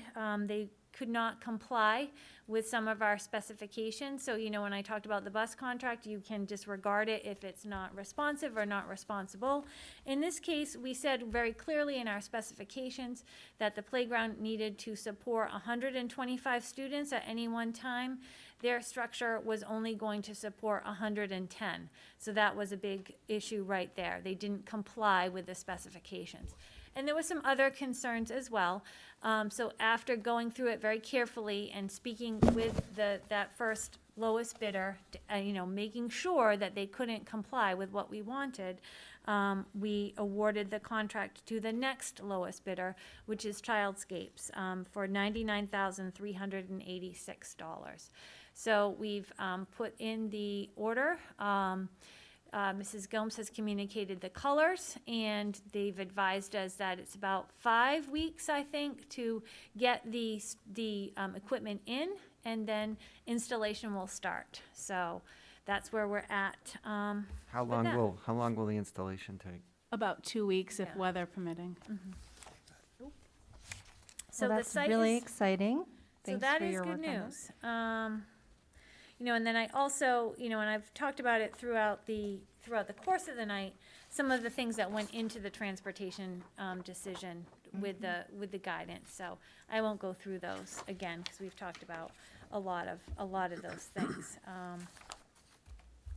Okay. Does anyone have any questions on any of that? I know it's a lot. It is. Any further questions? Nope. Okay. Thank you, Mrs. Flynn. Thank you. All right, communication and information. Oh, Yeah. we've already, I think Oh, it's no. pretty self-explanatory of what we included in the packet. I'm not sure if anybody has any question, but we just, I have the sheet there from Desi that we did submit our reopening plan. That's just confirmation. Everything else, I think, is pretty self-explanatory there for your information. okay. Any questions? All right, we do have executive session this evening, so we are going to move into executive session to discuss strategy with respect to collective bargaining or litigation if an open meeting may have a detrimental effect on the bargaining or litigating position of the public body, and the chair so declares, and to conduct strategy sessions in preparation for negotiations with non-union personnel, or to conduct collective bargaining sessions or contract negotiations with non-union personnel. So we're going to adjourn to move into executive session. May I have a motion to do so? And No, not return? No, Yeah. return. We Oh. have to take a vote. We are returning. We are returning. This is Okay. on the MOA. MOU, that's right. I can't participate in this, is that correct? I believe. Yeah, I would think no. I don't believe I can 'cause participate in typically, this. I don't know, think when you we can. when we have had the situation with the contract in the past, with a regular contract, a member has recused themselves. Yeah, you That just is- has abstain. has a family relationship. So do I need to leave and then hang around for a vote? I don't even think I could vote Yeah, on you- it. I don't, you can't, yeah, I don't Right. think you can You can be a vote. part of the discussion Yeah. No, Yeah. oh, I can? in executive session. Just can't vote. Okay.